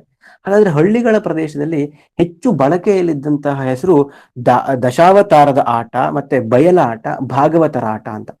ವಿಷ್ಣುವಿನ ದಶಾವತಾರವನ್ನ ರಂಗದಲ್ಲಿ ತೋರಿಸುವ ಕಾರಣಕ್ಕಾಗಿ ಅದನ್ನ ದಶಾವತಾರದ ಆಟ ಅಂತ ಕರೀತಾರೆ. ಬಯಲಿನಲ್ಲಿ ಆಗುತ್ತಾ ಇದ್ದಂತಹ ಆಟ ಅದಾದ್ರಿಂದ ಅದನ್ನ ಬಯಲಾಟ ಅಂತ ಕರೀತಾರೆ. ಮತ್ತೆ ಇಲ್ಲಿ ಭಾಗವತನೇ ಪ್ರಧಾನನಾದ್ದರಿಂದ ಅದನ್ನ ಭಾಗವತರ ಆಟ ಅಂತ ಹೇಳಿ ಕೂಡ ಕರೀತಾರೆ. ಮೂಲತಃ ಯಕ್ಷಗಾನ ಅನ್ನುವಂಥದ್ದು ಹುಟ್ಟಿದ್ದು ದೇವಸ್ಥಾನದ ಆವರಣದ ಒಳಗಡೆ. ಅಂದ್ರೆ ಈ ದೇವಸ್ಥಾನಗಳಲ್ಲಿ ಹಿಂದೆ ಅಷ್ಟಾವಧಾನ ಸೇವೆಯಂತಹ ಕಾರ್ಯಕ್ರಮಗಳು ನಡೀತಾ ಇತ್ತು. ಈ ಅಂಗವಾಗಿ ಯಕ್ಷಗಾನ ಮೂಲ ರೂಪದಲ್ಲಿ ಹುಟ್ಟಿಕೊಂಡು ಅದು ದೇವಸ್ಥಾನದ ಆವರಣವನ್ನ ಮೀರಿ ಏನ್ ಮಾಡಿತ್ತು ಅಂದ್ರೆ ಬಯಲಿನ ಒಂದು ಆವರಣಕ್ಕೆ ಬಂತು. ಹಾಗಾಗಿ ಅದು ಬಯಲಾಟ ಅಂತ ಕರೆಸ್ಕೊಂತು. ಆಮೇಲೆ ಅದು ಸಂಚಾರಿ ವ್ಯವಸ್ಥೆಯನ್ನು ಕೂಡ ಹುಟ್ಟಿಕೊಂಡಿದ್ದರಿಂದ ಇವತ್ತಿನ ಬೇರೆ ಬೇರೆ ನಾವು ಯಕ್ಷಗಾನದ ಸ್ಥಿತಿಯನ್ನ ನಾವು ಏನ್ ಕಾಣುತ್ತೇವೆ ಅದನ್ನ ನಾವು ಗಮನಿಸ್ಲಿಕ್ಕೆ ಸಾಧ್ಯ ಆಗುತ್ತೆ ಅಂತ. ಇನ್ನು ಯಕ್ಷಗಾನದಲ್ಲಿ ಬಹಳ ಪ್ರಮುಖವಾಗಿ ಎರಡು ರೀತಿಯಾದ ಅಂಗಗಳನ್ನು ನಾವು ಗುರುತಿಸ್ತೇವೆ. ಒಂದು ಹಿಮ್ಮೇಳ ಮತ್ತು ಮುಮ್ಮೇಳ ಅನ್ನುವ ಹಾಗೆ. ಹಿಮ್ಮೇಳ ಅಂತಂದ್ರೆ ಏನು? ರಂಗದ ಹಿಂಭಾಗದಲ್ಲಿ ಇದ್ದು ಮೇಳ, ಅದೊಂದು ಮೇಳ ಜೊತೆ ಹಿಮ್ಮೇಳ, ರಂಗದ ಹಿಮ್ಮೇಳದಲ್ಲಿ ಇದ್ದು ಅಥವಾ ಹಿಂಭಾಗದಲ್ಲಿ ಇದ್ದು ಮುಂದಿನ ಮುಮ್ಮೇಳದ ಪಾತ್ರಧಾರಿಗಳು ಅಥವಾ ಪಾತ್ರವರ್ಗ ಏನಿದೆ ಅವುಗಳ ರಂಗಚಲನೆಗೆ ಅನುಕೂಲವಾಗುವ ಹಾಗೆ ಗಾಯನ, ವಾದನ ಮೊದಲಾಗಿರುವಂತಹ ಸಂಗತಿಗಳಿಂದಾಗಿ ಯಕ್ಷಗಾನವನ್ನ ರಂಜಿಸುವ ಕೆಲಸವನ್ನ ಈ ಹಿಮ್ಮೇಳದವರು ಮಾಡ್ತಾ ಹೋಗ್ತಾರೆ. ಹಿಮ್ಮೇಳದಲ್ಲಿ ಈಗಾಗಲೇ ಹೇಳಿದ ಹಾಗೆ ಪ್ರಮುಖವಾದ ವ್ಯಕ್ತಿ ಅಂತಂದ್ರೆ ಭಾಗವತ. ಈ ಭಾಗವತ ನಮಗೆ ಯಕ್ಷಗಾನದ ಸೂತ್ರಧಾರಿಯೂ ಹೌದು. ಈ ಸಂಸ್ಕೃತ ನಾಟಕಗಳಲ್ಲೆಲ್ಲ ಬರುವ ರೀತಿಯಲ್ಲಿ ಸೂತ್ರಧಾರಿ ಅಂತ ನಮ್ಗೆ ಏನ್ ಕಾಣಿಸ್ತಾನೆ ಅದೇ ರೀತಿಯ ಕೆಲಸವನ್ನ ಇಲ್ಲಿಯ ಭಾಗವತ ನಿರ್ವಹಿಸ್ತಾನೆ. ಭಾಗವತನಿಗೆ ಸಹಚರ್ಯವನ್ನ ಕೊಡುವಂತಹ ರೀತಿಯಲ್ಲಿ ಅಥವಾ ಭಾಗವತನಿಗೆ ಒಂದು ಪಕ್ಕ ವಾದ್ಯವನ್ನ ಕೊಡುವಂತಹ ರೀತಿಯಲ್ಲಿ ಭಾಗವತನ ಪಕ್ಕದಲ್ಲೇ ಕುಳಿತುಕೊಂಡಿರುವವನು ಮದ್ದಳೆಗಾರ ಅನ್ನುವಂತಹ ರೀತಿಯವನು. ಆಮೇಲೆ ಆತನಿಗೆ ಸಹಕಾರವನ್ನು ಕೊಡುವವನು ಚಂಡೆ ನುಡಿಸುವವನು ಅಂತ. 1940ವರೆಗೆ ಯಕ್ಷಗಾನದಲ್ಲಿ ಚಂಡೆಯ ಬಳಕೆ ಅನ್ನುವಂಥದ್ದು ಇದ್ದೇ ಇರಲಿಲ್ಲ. ಅದು 1900 ನಂತರ ಬಂದಿದ್ದು. ಅದಕ್ಕಿಂತ ಪೂರ್ವದಲ್ಲಿ ಮದ್ದಳೆ ಮತ್ತು ಭಾಗವತ, ಆಮೇಲೆ ಪುಂಗಿ ಅನ್ನುವಂಥದ್ದಿತ್ತು. ಈಗ ನಾವು ಸೋರೆ ಬುರುಡೆಯ ಪುಂಗಿ, ಹಾವಾಡಿಗರ ಕೈಯಲ್ಲಿರುವಂತಹ ಆ ಪುಂಗಿ ಏನಿದೆ, ಆ ಪುಂಗಿಯನ್ನ ಬಳಸ್ತಾ ಇದ್ರು ಮೊದಲು. ಆಮೇಲೆ ಹಾರ್ಮೋನಿಯಂ ಅನ್ನುವಂಥದ್ದು 1940ರ ಹೊತ್ತಿಗೆ ಕಾಲಿಡಿತು. ಅಷ್ಟೊತ್ತಿಗೆ ಚಂಡೆಯು ಕೂಡ ತೆಂಕು ಬಡಗು, ಇದೇ ಸಂದರ್ಭದಲ್ಲಿ ತೆಂಕು ಬಡಗು ಮತ್ತು ಉತ್ತರ ಕನ್ನಡದ ತಿಟ್ಟಿನಲ್ಲೂ ಕೂಡ 1940, 45, 60ರ ಆ ಆಸುಪಾಸಿನಲ್ಲಿ ಈ ಚಂಡೆ ಅನ್ನುವಂಥದ್ದು ಕಾಣಿಸ್ಕೊಳ್ತದೆ. ಮುಮ್ಮೇಳದಲ್ಲಿ ಇರುವಂತವರು ಪಾತ್ರಧಾರಿಗಳು, ಅಂದ್ರೆ ಬೇರೆ ಬೇರೆ ರೀತಿಯಾದ ಪೌರಾಣಿಕ ಪಾತ್ರಗಳನ್ನ ಧರಿಸುವಂತವರನ್ನ ಮುಮ್ಮೇಳದವರು ಅನ್ನುವಂತಹ ರೀತಿಯಲ್ಲಿ ನಾವು ಗುರುತಿಸ್ತೇವೆ. ಇನ್ನು ಮತ್ತೊಂದು ಮುಖ್ಯವಾದ ವಿಚಾರ, ರಂಗಸ್ಥಳ. ಎಲ್ಲ ಚಟುವಟಿಕೆಗಳು ಕೂಡ, ಯಕ್ಷಗಾನದ ಬಹುತೇಕ ಎಲ್ಲ ಚಟುವಟಿಕೆಗಳು ಕೂಡ ನಡೆಯುವಂತಹದ್ದು ಈ ರಂಗಸ್ಥಳ ಅನ್ನುವಂಥದ್ದು. ನೀವು ಈ ಚಿತ್ರದಲ್ಲಿ ನೋಡ್ತಿದ್ದೀರಿ, ಇದು ಇತ್ತೀಚೆಗಿನ ಸಿದ್ಧ ಮಾದರಿಯ ರಂಗಸ್ಥಳ. ಟೆಂಟ್ ಮೇಳಗಳೆಲ್ಲ ಬಂದ ಮೇಲಿನ ಸಿದ್ಧ ಮಾದರಿಯ ರಂಗಸ್ಥಳ. ಆದ್ರೆ ಆರಂಭದಲ್ಲಿ ರಂಗಸ್ಥಳ ಹೀಗೆ ಇರ್ಲಿಲ್ಲ. ಅದು ಗದ್ದೆಯ ಬಯಲಿನಲ್ಲಿ, ಸಾಮಾನ್ಯವಾಗಿ ಈ ಗದ್ದೆಯ ಕೊಯ್ಲು ಆದ ನಂತರ ಅಲ್ಲಿ ಏನ್ ಮಾಡ್ತಾರೆ ಅಂತಂದ್ರೆ, ಒಂದು ನಿರ್ದಿಷ್ಟವಾದಂತಹ ಅಳತೆ 16 x 21 ಅಡಿ ಅನ್ನುವಂಥದ್ದು ರೀತಿಯಲ್ಲಿ ಗುರುತಿಸ್ತಾರೆ ಹೆಚ್ಚಾಗಿ. ಆ ಅಳತೆಯಲ್ಲಿ ಏನ್ ಮಾಡ್ತಾರೆ ಅಂದ್ರೆ 4 ಕಂಬಗಳನ್ನ ನೆಟ್ಟು ಬಿಟ್ಟು ಅಲ್ಲಿ ಕಲ್ಲು ಮುಳ್ಳುಗಳನ್ನೆಲ್ಲ ತೆಗೆದು ಸಗಣಿ ಹಾಕಿ ಸಾರಿಸಿ ಆ ಒಂದು ಆವರಣವನ್ನ ರಚನೆ ಮಾಡಿ ಅದಕ್ಕೆ ಮಾವಿನ ಎಲೆಯ ತೋರಣವನ್ನೆಲ್ಲ ಕಟ್ಟಿ ಏನ್ ಮಾಡ್ತಿದ್ರು ಅಂತಂದ್ರೆ ಒಂದು ರಂಗಸ್ಥಳ ಅನ್ನುವಂತಹ ಒಂದು ಕಲ್ಪನೆಯನ್ನ ಮಾಡಿಕೊಡ್ತಾ ಇದ್ರು. ಮತ್ತೆ ಹಿಂದೆ ನೀವು ಈ ಚಿತ್ರದಲ್ಲಿ ನೋಡ್ತಿದ್ದೀರಿ, ಆ ಪರದೆಯೂ ಕೂಡ ಇರಲಿಲ್ಲ. ಅದು ನಾಟಕಗಳ ಪ್ರಭಾವದಿಂದ ಬಂದಿರುವಂತಹದ್ದು. ಹಿಂದೆಲ್ಲ ಆಕಾಶ, ಕಪ್ಪಾಗಿರುವಂತಹ ಆಕಾಶ, ರಾತ್ರಿಯಲ್ಲಿ ನಡೆಯುವಂತಹ ಆಟವಾದ್ರಿಂದ ಅದು ಕಪ್ಪಾದ ಆಕಾಶವೇ ಹಿಂದಿನ ಪರದೆಯಾಗಿ ಕಾಣಿಸ್ಕೊಳ್ತಾ ಇತ್ತು ಅನ್ನೋದನ್ನು ನಾವು ಗಮನಿಸಬಹುದು. ಆಮೇಲೆ ಅಲ್ಲಿ ಮಂಚದಂತಹ ಒಂದು ರಚನೆ ಇದೆ, ಇದು ಕೂಡ ಇರಲಿಲ್ಲ ಹಿಂದೆ. ಇದು ಕೂಡ 1940ರ ನಂತರದಲ್ಲಿ ಆದಂತಹ ಒಂದು ಬದಲಾವಣೆಯಾಗಿ ಕಾಣಿಸ್ಕೊಳ್ತದೆ. ಮೊದಲೆಲ್ಲ ಹಿಮ್ಮೇಳದವರು ರಾತ್ರಿಯಿಂದ ಬೆಳಗ್ವರೆಗೂ ನಿಂತ್ಕೊಂಡೆ ಏನ್ ಮಾಡ್ತಿದ್ರು ಅಂತಂದ್ರೆ ಚಂಡೆ ಮದ್ದಳೆಯನ್ನು ಬಾರಿಸ್ತಿದ್ರು, ಭಾಗವತ ಪದ್ಯ ಹೇಳ್ತಿದ್ದನ್ನ ನಾವು ಗಮನಿಸ್ಲಿಕ್ಕೆ ಸಾಧ್ಯ ಆಗುತ್ತೆ. ಮುಂದಿನ ಸ್ಲೈಡ್ ಅನ್ನ ಗಮನಿಸೋಣ. ಇನ್ನು ಯಕ್ಷಗಾನದ ಪೂರ್ವರಂಗ ಅಂತ, ಬಹುತೇಕ ಯಕ್ಷಗಾನವನ್ನ ತಿಳ್ಕೊಂಡಂತಹ ಎಷ್ಟೋ ಜನರಿಗೂ ಕೂಡ ಪೂರ್ವರಂಗ ಅಂತಂದ್ರೆ ಏನು ಅನ್ನುವಂತಹ ವಿಚಾರಗಳ ಬಗ್ಗೆ ಅಷ್ಟೊಂದು ಒಳ್ಳೆಯ ಅಭಿಪ್ರಾಯವಾಗಲಿ ಅಥವಾ ಅಷ್ಟೊಂದು ಹೆಚ್ಚಿನ ತಿಳುವಳಿಕೆ ಆಗಲಿ ನಮಗೆ ನೋಡ್ಲಿಕ್ಕೆ ಸಿಗೋದಿಲ್ಲ. ಯಾಕೆ ಈ ಒಂದು ಸಂದರ್ಭ ಬಂತು ಅಂತಂದ್ರೆ, ಇವತ್ತು ನಮಗೆ ಕಾಣುವಂತಹ ಯಕ್ಷಗಾನದಲ್ಲಿ ಪೂರ್ವರಂಗ ಇಲ್ಲವೇ ಇಲ್ಲ ಅನ್ನುವಂತಹ ಸ್ಥಿತಿಗೆ ಬಂದುಬಿಟ್ಟಿದೆ. ಆದ್ರೆ ಸುಮಾರು 1940ರವರೆಗೂ ಕೂಡ 6:30 ಹಾಗೆ ಯಕ್ಷಗಾನ ಆರಂಭ ಆಗುತ್ತಿದ್ರೆ 12 ಗಂಟೆಯವರೆಗೆ ಬರೀ ಪೂರ್ವರಂಗವೇ ನಡೀತಾ ಇತ್ತು. ಪೂರ್ವರಂಗ ಅಂತಂದ್ರೆ ಏನು ಹಾಗಾದ್ರೆ? ಯಕ್ಷಗಾನದ ಕಥೆ, ನಿಜವಾದ ಕಥೆ ಏನಿದೆ, ಪ್ರಸಂಗ ಅಂತ ನಾವೇನ್ ಕರಿತೇವೆ, ಪ್ರಸಂಗ ಆರಂಭ ಆಗೋದಕ್ಕಿಂತಲೂ ಮೊದಲಿನ ಭಾಗವನ್ನ ಪೂರ್ವರಂಗ ಅಂತ ಹೇಳಿ ಕರಿತೇವೆ. 12:30 ಆಗ್ತಾ ಇದ್ದಂತಹ ಒಂದು ಸನ್ನಿವೇಶಗಳು ಕೂಡ ಇತ್ತು. ಅಂದ್ರೆ ಹಿಂದಿನ ಕಾಲದಲ್ಲೆಲ್ಲ ಯಕ್ಷಗಾನದ ಕಲಾವಿದ್ರು ಕಡಿಮೆ, ಮತ್ತೆ ಯಾವ ಪ್ರಸಂಗ ಮಾಡಬೇಕು ಅಂತ ಅವರಿಗೆ ಗೊತ್ತಿರ್ತಿರ್ಲಿಲ್ಲ. ಹಾಗಾಗಿ ಯಾವ ಪ್ರಸಂಗ ಮಾಡಬೇಕು ಅಂತ ನಿಶ್ಚಯ ಮಾಡುವಲ್ಲಿವರೆಗಿನ ಆ ಸಮಯವನ್ನು ತುಂಬೋದಕ್ಕೋಸ್ಕರವಾಗಿ ಏನ್ ಮಾಡ್ತಿದ್ರು, ಪೂರ್ವರಂಗದ ಭಾಗವನ್ನು ನಿರ್ವಹಿಸ್ತಾ ಇದ್ರು. ಪೂರ್ವರಂಗ ಅನ್ನುವಂಥದ್ದು ಎಲ್ಲ ಯಕ್ಷಗಾನ ಕಲಾವಿದರಿಗೆ ಅದೊಂದು ಕಲಿಕೆಯ ಭಾಗವಾಗಿದ್ದಾಗೆ. ನಾವೀಗ ನಮ್ಮ ಉನ್ನತ ಎಜುಕೇಶನ್ ಅಥವಾ ನಾವು ಏನ್ ಕರಿತೇವೆ ಈಗ ಮಾಡರ್ನ್ ಎಜುಕೇಶನ್ ಸಿಸ್ಟಮ್ ಅಥವಾ ಆಧುನಿಕ ಶಿಕ್ಷಣದ ಪದ್ಧತಿ ಅಂತ ಏನ್ ಕರಿತೇವೆ, ಇದರಲ್ಲಿ ನಾವು ಪ್ರಾಥಮಿಕ ಹಂತದ ಶಿಕ್ಷಣ, ಮಾಧ್ಯಮಿಕ ಹಂತದ ಶಿಕ್ಷಣ ಅಂತ ಈ ತರ ಏನ್ ಕರಿತೇವೆ, ಈ ರೀತಿಯಲ್ಲಿ ನಾವು ಅದನ್ನ ಗುರುತಿಸೋದು ಅಂತ ಆದ್ರೂ ಕೂಡ ಯಕ್ಷಗಾನದ ಪೂರ್ವರಂಗ ಅನ್ನುವಂಥದ್ದು ಪ್ರೈಮರಿ ಸ್ಕೂಲ್ ಇದ್ದ ಹಾಗೆ ಅಥವಾ ಪ್ರಾಥಮಿಕ ಶಿಕ್ಷಣದ ವ್ಯವಸ್ಥೆ ಇದ್ದಂತಹ ರೀತಿಯಲ್ಲಿ ಕಾಣಿಸ್ಕೊಳ್ತಾ ಇತ್ತು. ಇಲ್ಲಿ ನಿಜವಾಗ್ಲೂ ತೇರ್ಗಡೆ ಆದ್ರೆ ಅವರು ಮುಂದಿನ ಯಾವುದೇ ಹಂತವನ್ನು ಕೂಡ ನಿಭಾಯಿಸ್ಲಿಕ್ಕೆ ಅವರು ಸರ್ವಶಕ್ತರಾಗ್ತಾ ಇದ್ರು ಅನ್ನುವಂಥದ್ದು. ಈ ಭಾಗದಲ್ಲಿ ಪ್ರಧಾನವಾಗಿ ಯಕ್ಷಗಾನದ ಪ್ರಮುಖ ದೇವತೆಯಾದಂತಹ ಗಣಪತಿಯನ್ನ ಆರಾಧಿಸಲಾಗುತ್ತದೆ. ಯಕ್ಷಗಾನದ ಚೌಕಿ ಮನೆ ಅಂದ್ರೆ ಗ್ರೀನ್ ರೂಮ್ ಅನ್ನುವಂತಹ ರೀತಿಯಲ್ಲಿ ನಾವು ಏನ್ ಕರಿತೇವೆ ನಾಟಕದಲ್ಲಿ, ಆ ತರದ ಚೌಕಿ ಮನೆ ಅಥವಾ ಚೌಕ ಅನ್ನುವಂಥ ರೀತಿಯಲ್ಲಿ ಕೂಡ ಅದನ್ನು ಕರೀತಾರೆ. ಅಲ್ಲಿ ಗಣಪತಿಯನ್ನ ಆರಾಧಿಸಲಾಗ್ತದೆ. ಎಲ್ಲ ಕಲಾವಿದರು ಕೂಡ ಆರಾಧನೆಯ ಭಾವನೆಯಲ್ಲಿ ಇಟ್ಕೊಳ್ತಾರೆ. ಯಕ್ಷಗಾನದಲ್ಲಿ ಆರಾಧನೆ ಅನ್ನುವಂತಹ ವಿಚಾರಕ್ಕೆ ಸಂಬಂಧಪಟ್ಟ ಹಾಗೆ ವಿಶೇಷವಾದ ರೀತಿಯಲ್ಲಿ ಉಪನ್ಯಾಸವನ್ನು ಮಾಡುವಷ್ಟು ಅವಕಾಶಗಳಿದೆ. ಹಾಗಾಗಿ ಸಂಕ್ಷಿಪ್ತವಾಗಿ ನಿಮ್ಗೆ ಅಷ್ಟೇ ತಿಳಿಸುವುದು ಅಂತಂದ್ರೆ ಅಲ್ಲಿ ಪ್ರಧಾನವಾದ ಗಣಪತಿ ಅನ್ನ ಆರಾಧಿಸಲಾಗುತ್ತದೆ. ಗಣಪತಿಯ ಜೊತೆಯಲ್ಲಿ ಪೂರ್ವರಂಗದ ಭಾಗದಲ್ಲಿ ರಂಗಸ್ಥಳದಲ್ಲಿ ವಿಷ್ಣು, ಶಿವ, ದುರ್ಗೆ, ಷಣ್ಮುಖ ಮೊದಲಾಗಿರುವಂತಹ ದೇವತೆಗಳನ್ನೆಲ್ಲ ಅಲ್ಲಿ ಆರಾಧಿಸುವಂತಹ ಕೆಲಸಗಳು ನಡೀತದೆ ಪದ್ಯಗಳ ಮೂಲಕವಾಗಿ. ಷಣ್ಮತದ ಕಲ್ಪನೆಯನ್ನು ಕೂಡ ನಮ್ಗೆ ಇಲ್ಲಿ ಕಾಣಲಿಕ್ಕೆ ಸಾಧ್ಯ ಆಗ್ತದೆ ಅನ್ನೋದನ್ನು ಗಮನಿಸಬಹುದು. ಮುಂದಿನ ಸ್ಲೈಡ್ ನೋಡೋಣ. ಪೂರ್ವರಂಗದ ಪ್ರಮುಖ ವೇಷಗಳು ಅನ್ನುವಂತಹ ರೀತಿಯಲ್ಲಿ ನಾವು ಗುರುತಿಸುವಂತಹದ್ದು ಕೋಡಂಗಿ ವೇಷ ಅಂತ. ಇದು ಯಕ್ಷಗಾನದ ಆರಂಭಿಕ ಹಂತದಲ್ಲಿ ರಂಗಸ್ಥಳವನ್ನು ಪ್ರವೇಶಿಸುವಂತಹ ಒಂದು ವೇಷಗಳು. ಅಂತಹ ವಿಶೇಷವಾದ ವೇಷಭೂಷಣಗಳೇನು ಇರೋದಿಲ್ಲ. ಮಾವಿನ ಎಲೆಯ ಸೊಪ್ಪುಗಳನ್ನೆಲ್ಲ ಕಟ್ಟಿಕೊಂಡು ಹಣೆಗೊಂದು ನಾಮ ಎಳೆದುಕೊಂಡು ಸಾಧಾರಣವಾದಂತಹ ದಗಲೆ ಮತ್ತು ಹಿಜಾರವನ್ನ ಧರಿಸಿಕೊಂಡು ಬರುವಂತಹ ವೇಷ. ಇವರು ಆರಂಭಿಕ ಹಂತದವರು. ಈ ಕೋಡಂಗಿ ವೇಷದಿಂದ ಬಾಲಗೋಪಾಲರ ವೇಷಕ್ಕೆ ಬಡ್ತಿಯನ್ನ ಪಡೀತಾರೆ ಕಲಾವಿದರು. ಆಮೇಲೆ ಪೀಠಿಕ ಸ್ತ್ರೀವೇಷ, ಮುಖ್ಯ ಸ್ತ್ರೀವೇಷ, ಚಂದಭಾಮ ಸ್ತ್ರೀವೇಷ, ಇದಿಷ್ಟು ಸ್ತ್ರೀವೇಷಗಳಾದ್ರೆ ಷಣ್ಮುಖ ಸುಬ್ಬರಾಯ ಮತ್ತು ಅರ್ಧನಾರಿ ವೇಷ ಅನ್ನುವಂಥದ್ದು ಎರಡು ವಿಶೇಷವಾದ ವೇಷಗಳು. ಇದಲ್ಲದೆ ಹಲವು ಬಗೆಯ ಕಟ್ಟು ವೇಷಗಳು ಅಥವಾ ಕಟ್ಟು ಹಾಸ್ಯಗಳು ಅಂತ ಕರಿತೇವೆ ಅದನ್ನ. ಅವು ಪಾಮರ ರಂಜನೆಗೋಸ್ಕರವಾಗಿ, ತುಂಬಾ ದೂರದಿಂದ ಬಂದಿರುವಂತಹ ಪ್ರೇಕ್ಷಕರನ್ನ ರಂಜಿಸುವುದಕ್ಕೋಸ್ಕರವಾಗಿ ಒಂದ್ ಸ್ವಲ್ಪ ಅಶ್ಲೀಲ ಅಂತ ಅನ್ನಿಸ್ಕೊಳ್ಳುವಂತಹ ಹಾಸ್ಯಗಳು ಕೂಡ ನಡೀತಾ ಇತ್ತು.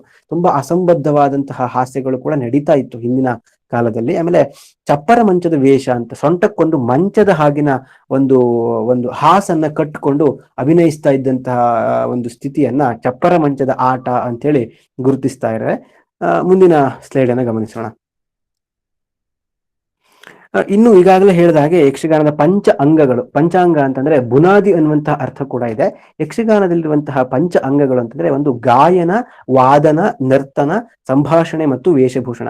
ಹಾಡುವಂತಹದ್ದು ಗಾಯನ, ವಾದನ ಉಪಕರಣಗಳನ್ನು ನುಡಿಸುವಂತಹದ್ದು ವಾದನ, ನರ್ತಿಸುವಂತಹದ್ದು ನರ್ತನ, ಸಂಭಾಷಣೆಯನ್ನು ಮಾಡುವಂತಹದ್ದು ಸಂಭಾಷಣೆ, ಆಮೇಲೆ ವೇಷಭೂಷಣ.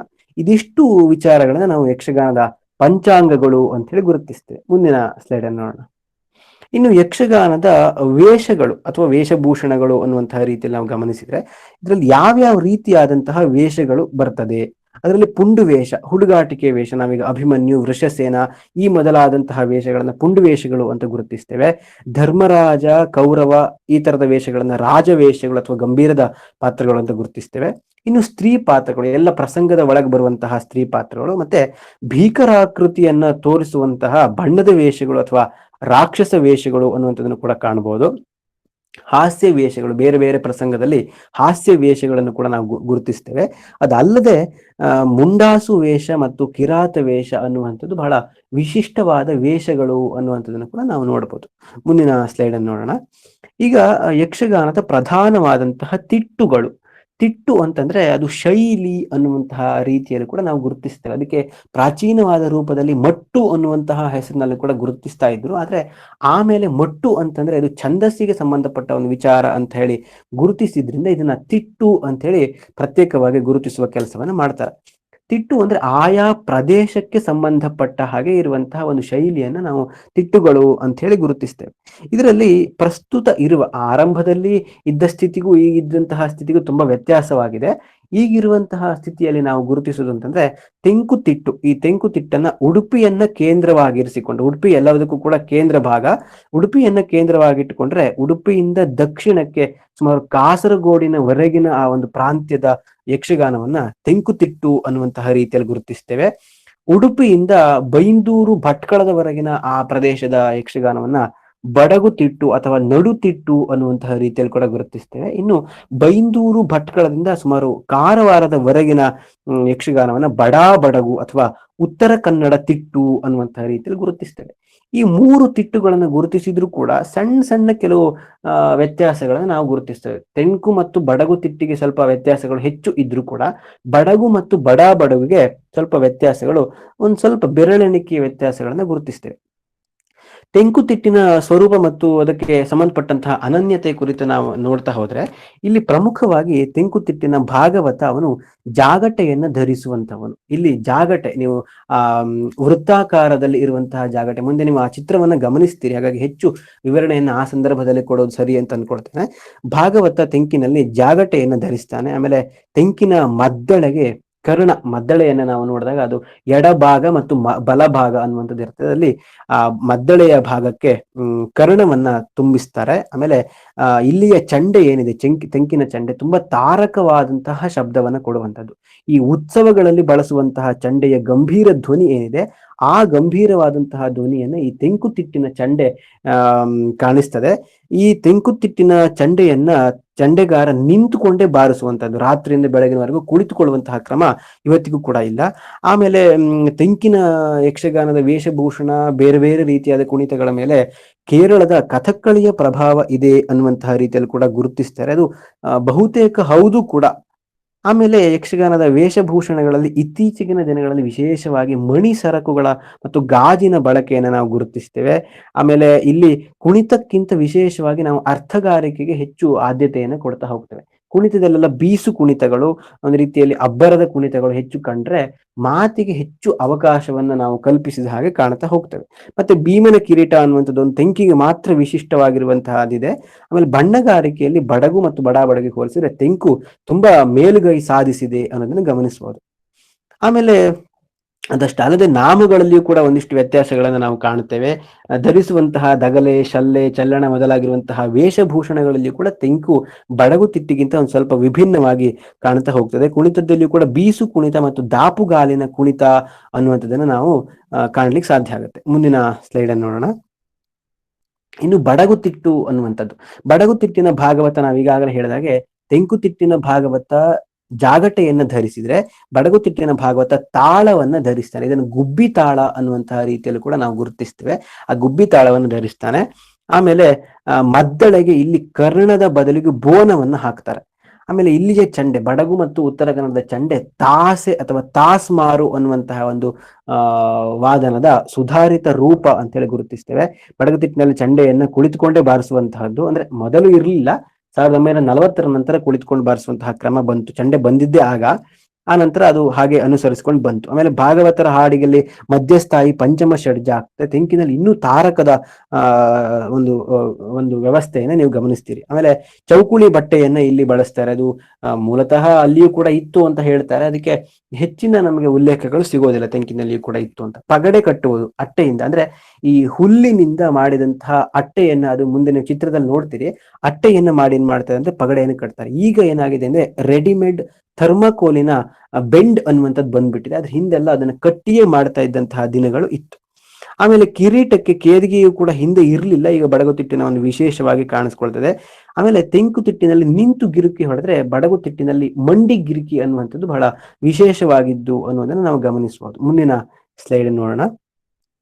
ಇಲ್ಲಿ ಮರದಿಂದ ನಿರ್ಮಿಸಿದಂತಹ ಆಭರಣಗಳು ಮತ್ತು ಕಿರೀಟಗಳೇ ವಿಶೇಷವಾಗಿ ಕಾಣಿಸ್ಕೊಳ್ಳುತ್ತೆ. ಅಲ್ಲಿ ಮಣಿ ಸರಕು ಮತ್ತು ಗಾಜಿನ ಸರಕು ಕಂಡ್ರೆ ಇಲ್ಲಿ ನಮಗೆ ಮರದ ಆಭರಣಗಳಿಗೆ ಬೇಗಡೆಯನ್ನ ಸುತ್ತಿ ಏನ್ ಮಾಡ್ತಾರೆ ಅಂತಂದ್ರೆ ಅದನ್ನ ಬಂಗಾರದ ಒಂದು ಆಕೃತಿಯಲ್ಲಿ ರಚಿಸ್ತಾರೆ.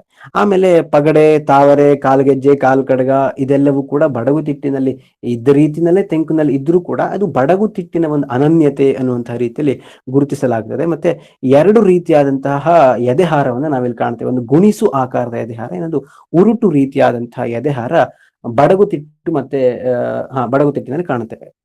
ಆಮೇಲೆ ಇನ್ನು ಬಡಗುತಿಟ್ಟಿನ ಸಂಬಂಧಪಟ್ಟ ಹಾಗೆ ಬಣ್ಣಗಾರಿಕೆ, ಇದು ತೆಂಕಿಗೂ ಕೂಡ ಹೆಚ್ಚಾಗಿ ಅನ್ವಯ ಆಗ್ತದೆ. ಹಿಂದೆಲ್ಲ ಇವತ್ತು ಬಣ್ಣಗಾರಿಕೆಯಲ್ಲಿ ನಾವು ಬಳಸುವಂತಹ ಈ ರಾಸಾಯನಿಕ ಬಣ್ಣಗಳೆಲ್ಲ ಇರಲಿಲ್ಲ, ಅದು ಸಾವಯವ ಬಣ್ಣಗಳನ್ನೇ ಬಳಸ್ತಾ ಇದ್ರು. ಹಿಂದೆ ಅರದಾಳದ ಕಲ್ಲು ಅಂತ ಒಂದು ಕಲ್ಲು ಸಿಗ್ತಾ ಇತ್ತು ಪ್ರಕೃತಿಯಲ್ಲಿ, ಅದು ನಸು ಹಳದಿಯ ಬಣ್ಣದಲ್ಲಿ ಇರ್ತಿತ್ತು. ಅದನ್ನ ಅರೆದು ಏನ್ ಮಾಡ್ತಿದ್ರು ಅಂದ್ರೆ ಅದನ್ನ ಹಚ್ಕೊಳ್ತಾ ಇದ್ರು, ನೀರಿನಲ್ಲಿ ಹಚ್ಕೊಳ್ಳುವಂಥದ್ದು, ಎಣ್ಣೆಯಲ್ಲಿ ಅಲ್ಲ. ಆಮೇಲೆ ಅದಕ್ಕೆ ಕುಂಕುಮ, ಅರಿಶಿಣ ಇದನ್ನೇ ಬಳಸ್ಕೊಳ್ತಾ ಇದ್ರು. ಆಮೇಲೆ ಏನಾಯ್ತು ಅಂತಂದ್ರೆ ಸಫೇದ್, ಇಂಗ್ಲಿಕ್ ಅನ್ನುವಂಥದ್ದೆಲ್ಲ ಬಂದು ರಾಸಾಯನಿಕ ಬಣ್ಣಗಳೆಲ್ಲ ಸೇರ್ಪಡೆಗೊಂಡು ಆಮೇಲೆ ಅಕ್ಕಿ ಹಿಟ್ಟಿನ ಚುಟ್ಟಿಯನ್ನ ಇಡ್ತಾ ಇದ್ರು. ಹಿಂದೆ ತೆಂಕುತಿಟ್ಟಿನಲ್ಲೂ ಕೂಡ ಇಡ್ತಿದ್ರು, ಬಡಗನಲ್ಲೂ ಇಡ್ತಾ ಇದ್ರು. ಅಕ್ಕಿ ಹಿಟ್ಟಿನಿಂದ ಆ ಚುಟ್ಟಿಯನ್ನೆಲ್ಲ ಮಾಡ್ಕೊಂಡು ಸುಮಾರು ಹೊತ್ತು ಬೇಕಾಗ್ತಿತ್ತು ಅದಕ್ಕೆ. ಅದನ್ನ ಬಣ್ಣದ ವೇಷಗಳನ್ನೆಲ್ಲ ಮಾಡುವ ಸಂದರ್ಭದಲ್ಲಿ ಅದಕ್ಕೆ ಬಳಸ್ತಾ ಇದ್ರು. ಆಮೇಲೆ ಬಣ್ಣದ ವೇಷಗಳಲ್ಲಿ ಬಹಳ ಪ್ರಮುಖವಾಗಿ ತೆಂಕು ಮತ್ತು ಬಡಗು ಎರಡರಲ್ಲೂ ಕೂಡ ಇದೆ. ಇದು ಹೆಣ್ಣು ಬಣ್ಣ ಮತ್ತು ಗಂಡು ಬಣ್ಣ ಅಂತ. ಈ ಶೂರ್ಪನಖಿ, ಪೂತನಿ ಮೊದಲಾದ ಪಾತ್ರಗಳನ್ನೆಲ್ಲ ಹೆಣ್ಣು ಬಣ್ಣದ ಸಾಲೆಗೆ, ಕುಂಭಕರ್ಣ, ರುದ್ರಭೀಮ ಇವುಗಳನ್ನೆಲ್ಲ ಗಂಡು ಬಣ್ಣದ ಸಾಲೆಗೆ ನಾವು ಗುರುತಿಸ್ತೇವೆ. ಮತ್ತೆ ಈ ಬಣ್ಣಗಳ ಹಣೆಯಲ್ಲಿ ಏಕಸೂಳಿ, ದ್ವಿಸೂಳಿ, ತ್ರಿಸೂಳಿ ಮೊದಲಾಗಿರುವಂತಹ ಬಣ್ಣಗಾರಿಕೆಯನ್ನು ಕೂಡ ನಾವು ಗುರುತಿಸ್ತೇವೆ ಅವರವರ ಪಾತ್ರಕ್ಕೆ, ಸ್ವಭಾವಕ್ಕೆ ಅನುಗುಣವಾಗಿ. ಇನ್ನು ಬಡಗು ಅಥವಾ ಉತ್ತರ ಕನ್ನಡ ತಿಟ್ಟಿನಲ್ಲಿ ಬಹುತೇಕ ನಡುತಿಟ್ಟಿನ ಅಂಶಗಳನ್ನೇ ನಾವು ಕಾಣ್ಲಿಕ್ಕೆ ಸಾಧ್ಯ ಆದ್ರೂ ಕೂಡ ಒಂದು ಸ್ವಲ್ಪ ಸಣ್ಣ ವ್ಯತ್ಯಾಸಗಳನ್ನು ಗುರುತಿಸ್ತೇವೆ. ಇಲ್ಲಿ ಕೂಡ ಭಾಗವತ ತಾಳಧಾರಿ ಆಗಿರ್ತಾನೆ, ಮದ್ದಳೆಯ ಗಾತ್ರ ಒಂದು ಸ್ವಲ್ಪ ಸಣ್ಣದಾಗಿರುತ್ತೆ ಇವು ನಡುತಿಟ್ಟಿಗೆ ಹೋಲಿಸಿದ್ರೆ. ಮತ್ತೆ ಹಿಮ್ಮೇಳ ಮುಮ್ಮೇಳದ ಆ ಹೊಂದಾಣಿಕೆ ಅನ್ನುವಂಥದ್ದು ಉತ್ತರ ಕನ್ನಡದಲ್ಲಿ ಬಹಳ ಹೆಚ್ಚು, ಮತ್ತೆ ಅಭಿನಯಕ್ಕೂ ಕೂಡ ಹೆಚ್ಚಿನ ಆದ್ಯತೆಯನ್ನು ನಾವು ಅಲ್ಲಿ ಗುರುತಿಸ್ತೇವೆ. ಇಲ್ಲಿ ವಿಶೇಷವಾಗಿ ಗುಣಿಸು ಆಕಾರದ ಎದೆಹಾರಕ್ಕಿಂತ ಎಲ್ಲ ಪಾತ್ರಗಳಿಗೂ ಉರುಟು ಆಕಾರದ ಎದೆಹಾರವನ್ನೇ ಬಳಸ್ತಾರೆ. ಮತ್ತೆ ಬಡಗುತಿಟ್ಟಿನ ಕೃಷ್ಣನ ವೇಷಕ್ಕೆ ನೆರಿಯ ಸೀರೆಯನ್ನ ಬಳಸಿದೆ. ಮುಂದೆ ನೀವು ಚಿತ್ರದಲ್ಲಿ ನೋಡ್ತೀರಿ, ಸೀರೆಯನ್ನ ಬಳಸಿದ್ರೆ ಉತ್ತರ ಕನ್ನಡದಲ್ಲಿ ಉಳಿದ ಪುಂಡು ವೇಷಗಳ ರೀತಿಯಲ್ಲಿಯೇ ಕೃಷ್ಣನನ್ನು ಕೂಡ ರಚಿಸ್ತಾರೆ. ಬಡಗುತಿಟ್ಟಿನ ಅರ್ಜುನನಿಗೆ ಅರಳಿಯ ಎಲೆಯ ಆಕಾರದ ಆ ಪಗಡೆಯನ್ನ ಕಟ್ಟಿದ್ರೆ ಬಡಗಿನಲ್ಲಿ ಅಥವಾ ಉತ್ತರ ಕನ್ನಡ ತಿಟ್ಟಿನಲ್ಲಿ ಕಿರೀಟವನ್ನ ಧರಿಸ್ತಾರೆ. ಇದಿಷ್ಟು ಬಹಳ ಪ್ರಮುಖವಾದಂತಹ ಒಂದು ವ್ಯತ್ಯಾಸಗಳು ನಡುತಿಟ್ಟು ಮತ್ತು ಉತ್ತರ ಕನ್ನಡ ತಿಟ್ಟಿಗೆ ಅಂತೇಳಿ ಗುರುತಿಸಬಹುದು. ಮುಂದಿನ ಸ್ಲೈಡ್ ನೋಡೋಣ. ಇನ್ನು ಪ್ರಸಂಗ ಸಾಹಿತ್ಯ ಅಂತ, ಯಕ್ಷಗಾನವನ್ನ ಬರೆಯುವಂತಹ ಕವಿಗೆ ಅಥವಾ ಯಕ್ಷಗಾನದ ಪ್ರಸಂಗವನ್ನ ಬರೆಯುವಂತಹ ಕವಿಗೆ ಪ್ರಸಂಗ ಕವಿ ಅನ್ನುವಂತಹ ರೀತಿಯಲ್ಲಿ ಗುರುತಿಸ್ತಾರೆ.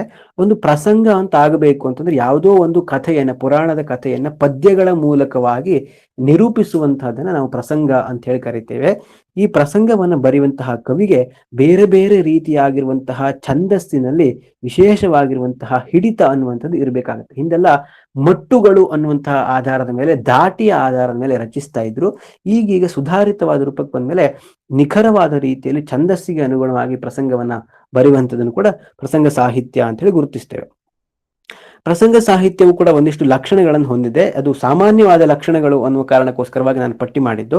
ಇದರಲ್ಲಿ ಛಂದಸ್ಸಿಗೆ ಅನುಗುಣವಾಗಿರ್ಬೇಕು, ತಾಳ ಲಯಬದ್ಧವಾಗಿರ್ಬೇಕು, ಆಮೇಲೆ ರಸಾಭಿವ್ಯಕ್ತಿಯನ್ನ ಮಾಡುವಂತಹ ರೀತಿಯಲ್ಲಿ ಇರಬೇಕು, ಯಾವುದೋ ಒಂದು ಘಟನೆಯನ್ನ ಇಟ್ಟುಕೊಂಡು ಅಥವಾ ಯಾವುದೋ ಒಂದು ಪೌರಾಣಿಕ ಕಥೆಯನ್ನ ಇಟ್ಕೊಂಡು ಅದನ್ನ ಪ್ರಸಂಗವಾಗಿ ರೂಪಿಸುವಂತಹದನ್ನ ನಾವು ಕಾಣುತ್ತೇವೆ. ಆಮೇಲೆ ಬೇರೆ ಬೇರೆ ರೀತಿಯಾಗಿರುವಂತಹ ಪ್ರಸಂಗಗಳು ಕೂಡ ಇತ್ತೀಚೆಗೆ ಅಂದ್ರೆ ಪೌರಾಣಿಕವಲ್ಲದ ಸಾಮಾಜಿಕ ಚಂದಮಾಮ ಕಥೆಗಳು, ಐತಿಹಾಸಿಕ ಸಿನಿಮೀಯ ಕಥೆಗಳನ್ನು ಕೂಡ ಮಾಡಿದ್ದನ್ನು ನಾವು ಗುರುತಿಸಬಹುದು. ಈ ಪ್ರಸಂಗ ಸಾಹಿತ್ಯದ ಉದ್ದೇಶ ಏನು ಅಂತಂದ್ರೆ ಅದು ಮೌಲ್ಯವನ್ನ ಪ್ರತಿಪಾದನೆ ಮಾಡಬೇಕು. ಅದು ಏನೇನನ್ನು ಹೇಳಬಾರದು, ಮೌಲ್ಯ, ಯಾವುದೋ ಒಂದು ಮೌಲ್ಯ ಇರ್ಬೇಕು. ನಾವೆಲ್ಲ ಹಿಂದೆ ನೀತಿ ಕಥೆಗಳು ಅಂತ ಏನು ಕೇಳ್ತಿದ್ವಿ, ಆ ರೀತಿಯಲ್ಲಿ ಏನೋ ಒಂದು ನೀತಿಯನ್ನ, ಮೌಲ್ಯವನ್ನ ಅದು ಪ್ರತಿಪಾದನೆ ಮಾಡಬೇಕು. ಈಗ ದುಷ್ಟ ಪಾತ್ರಗಳು ಸಾಯುವುದು ಅದು ನಮಗೊಂದು ಮೌಲ್ಯವನ್ನು ಕೊಡುತ್ತೆ. ದುಷ್ಟರಾದವರು ತಮ್ಮ ದುಷ್ಟತನವನ್ನ ಬದಲಾಯಿಸಿಕೊಳ್ಬೇಕು ಅನ್ನುವಂತಹ ರೀತಿಯ ಮೌಲ್ಯಗಳನ್ನು ಕೊಡಬಹುದು. ಸಂಘರ್ಷದ ಚಿತ್ರಣ, ಅದು ಯಾವುದೋ ಒಂದು ಸಂಘರ್ಷವನ್ನು ಕೂಡ ಚಿತ್ರಿಸಬಹುದು. ಮತ್ತೆ ವಿಚಾರವನ್ನ ಪ್ರಚೋದಿಸ್ತಾ ಕಾವ್ಯ ಸೃಷ್ಟಿಗೆ ಪ್ರಚೋದನೆಯನ್ನು ಕೊಡ್ತದೆ.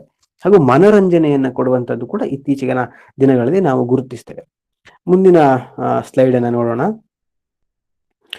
ಬಹಳ ಪ್ರಮುಖವಾಗಿ ಇವತ್ತು ಏನ್ ಬದಲಾವಣೆಗಳಾಗಿದೆ ಯಕ್ಷಗಾನದಲ್ಲಿ ಅಂತ, ಸಿಕ್ಕಾಪಟ್ಟೆ ಬದಲಾವಣೆಗಳಾಗ್ಬಿಟ್ಟಿದೆ.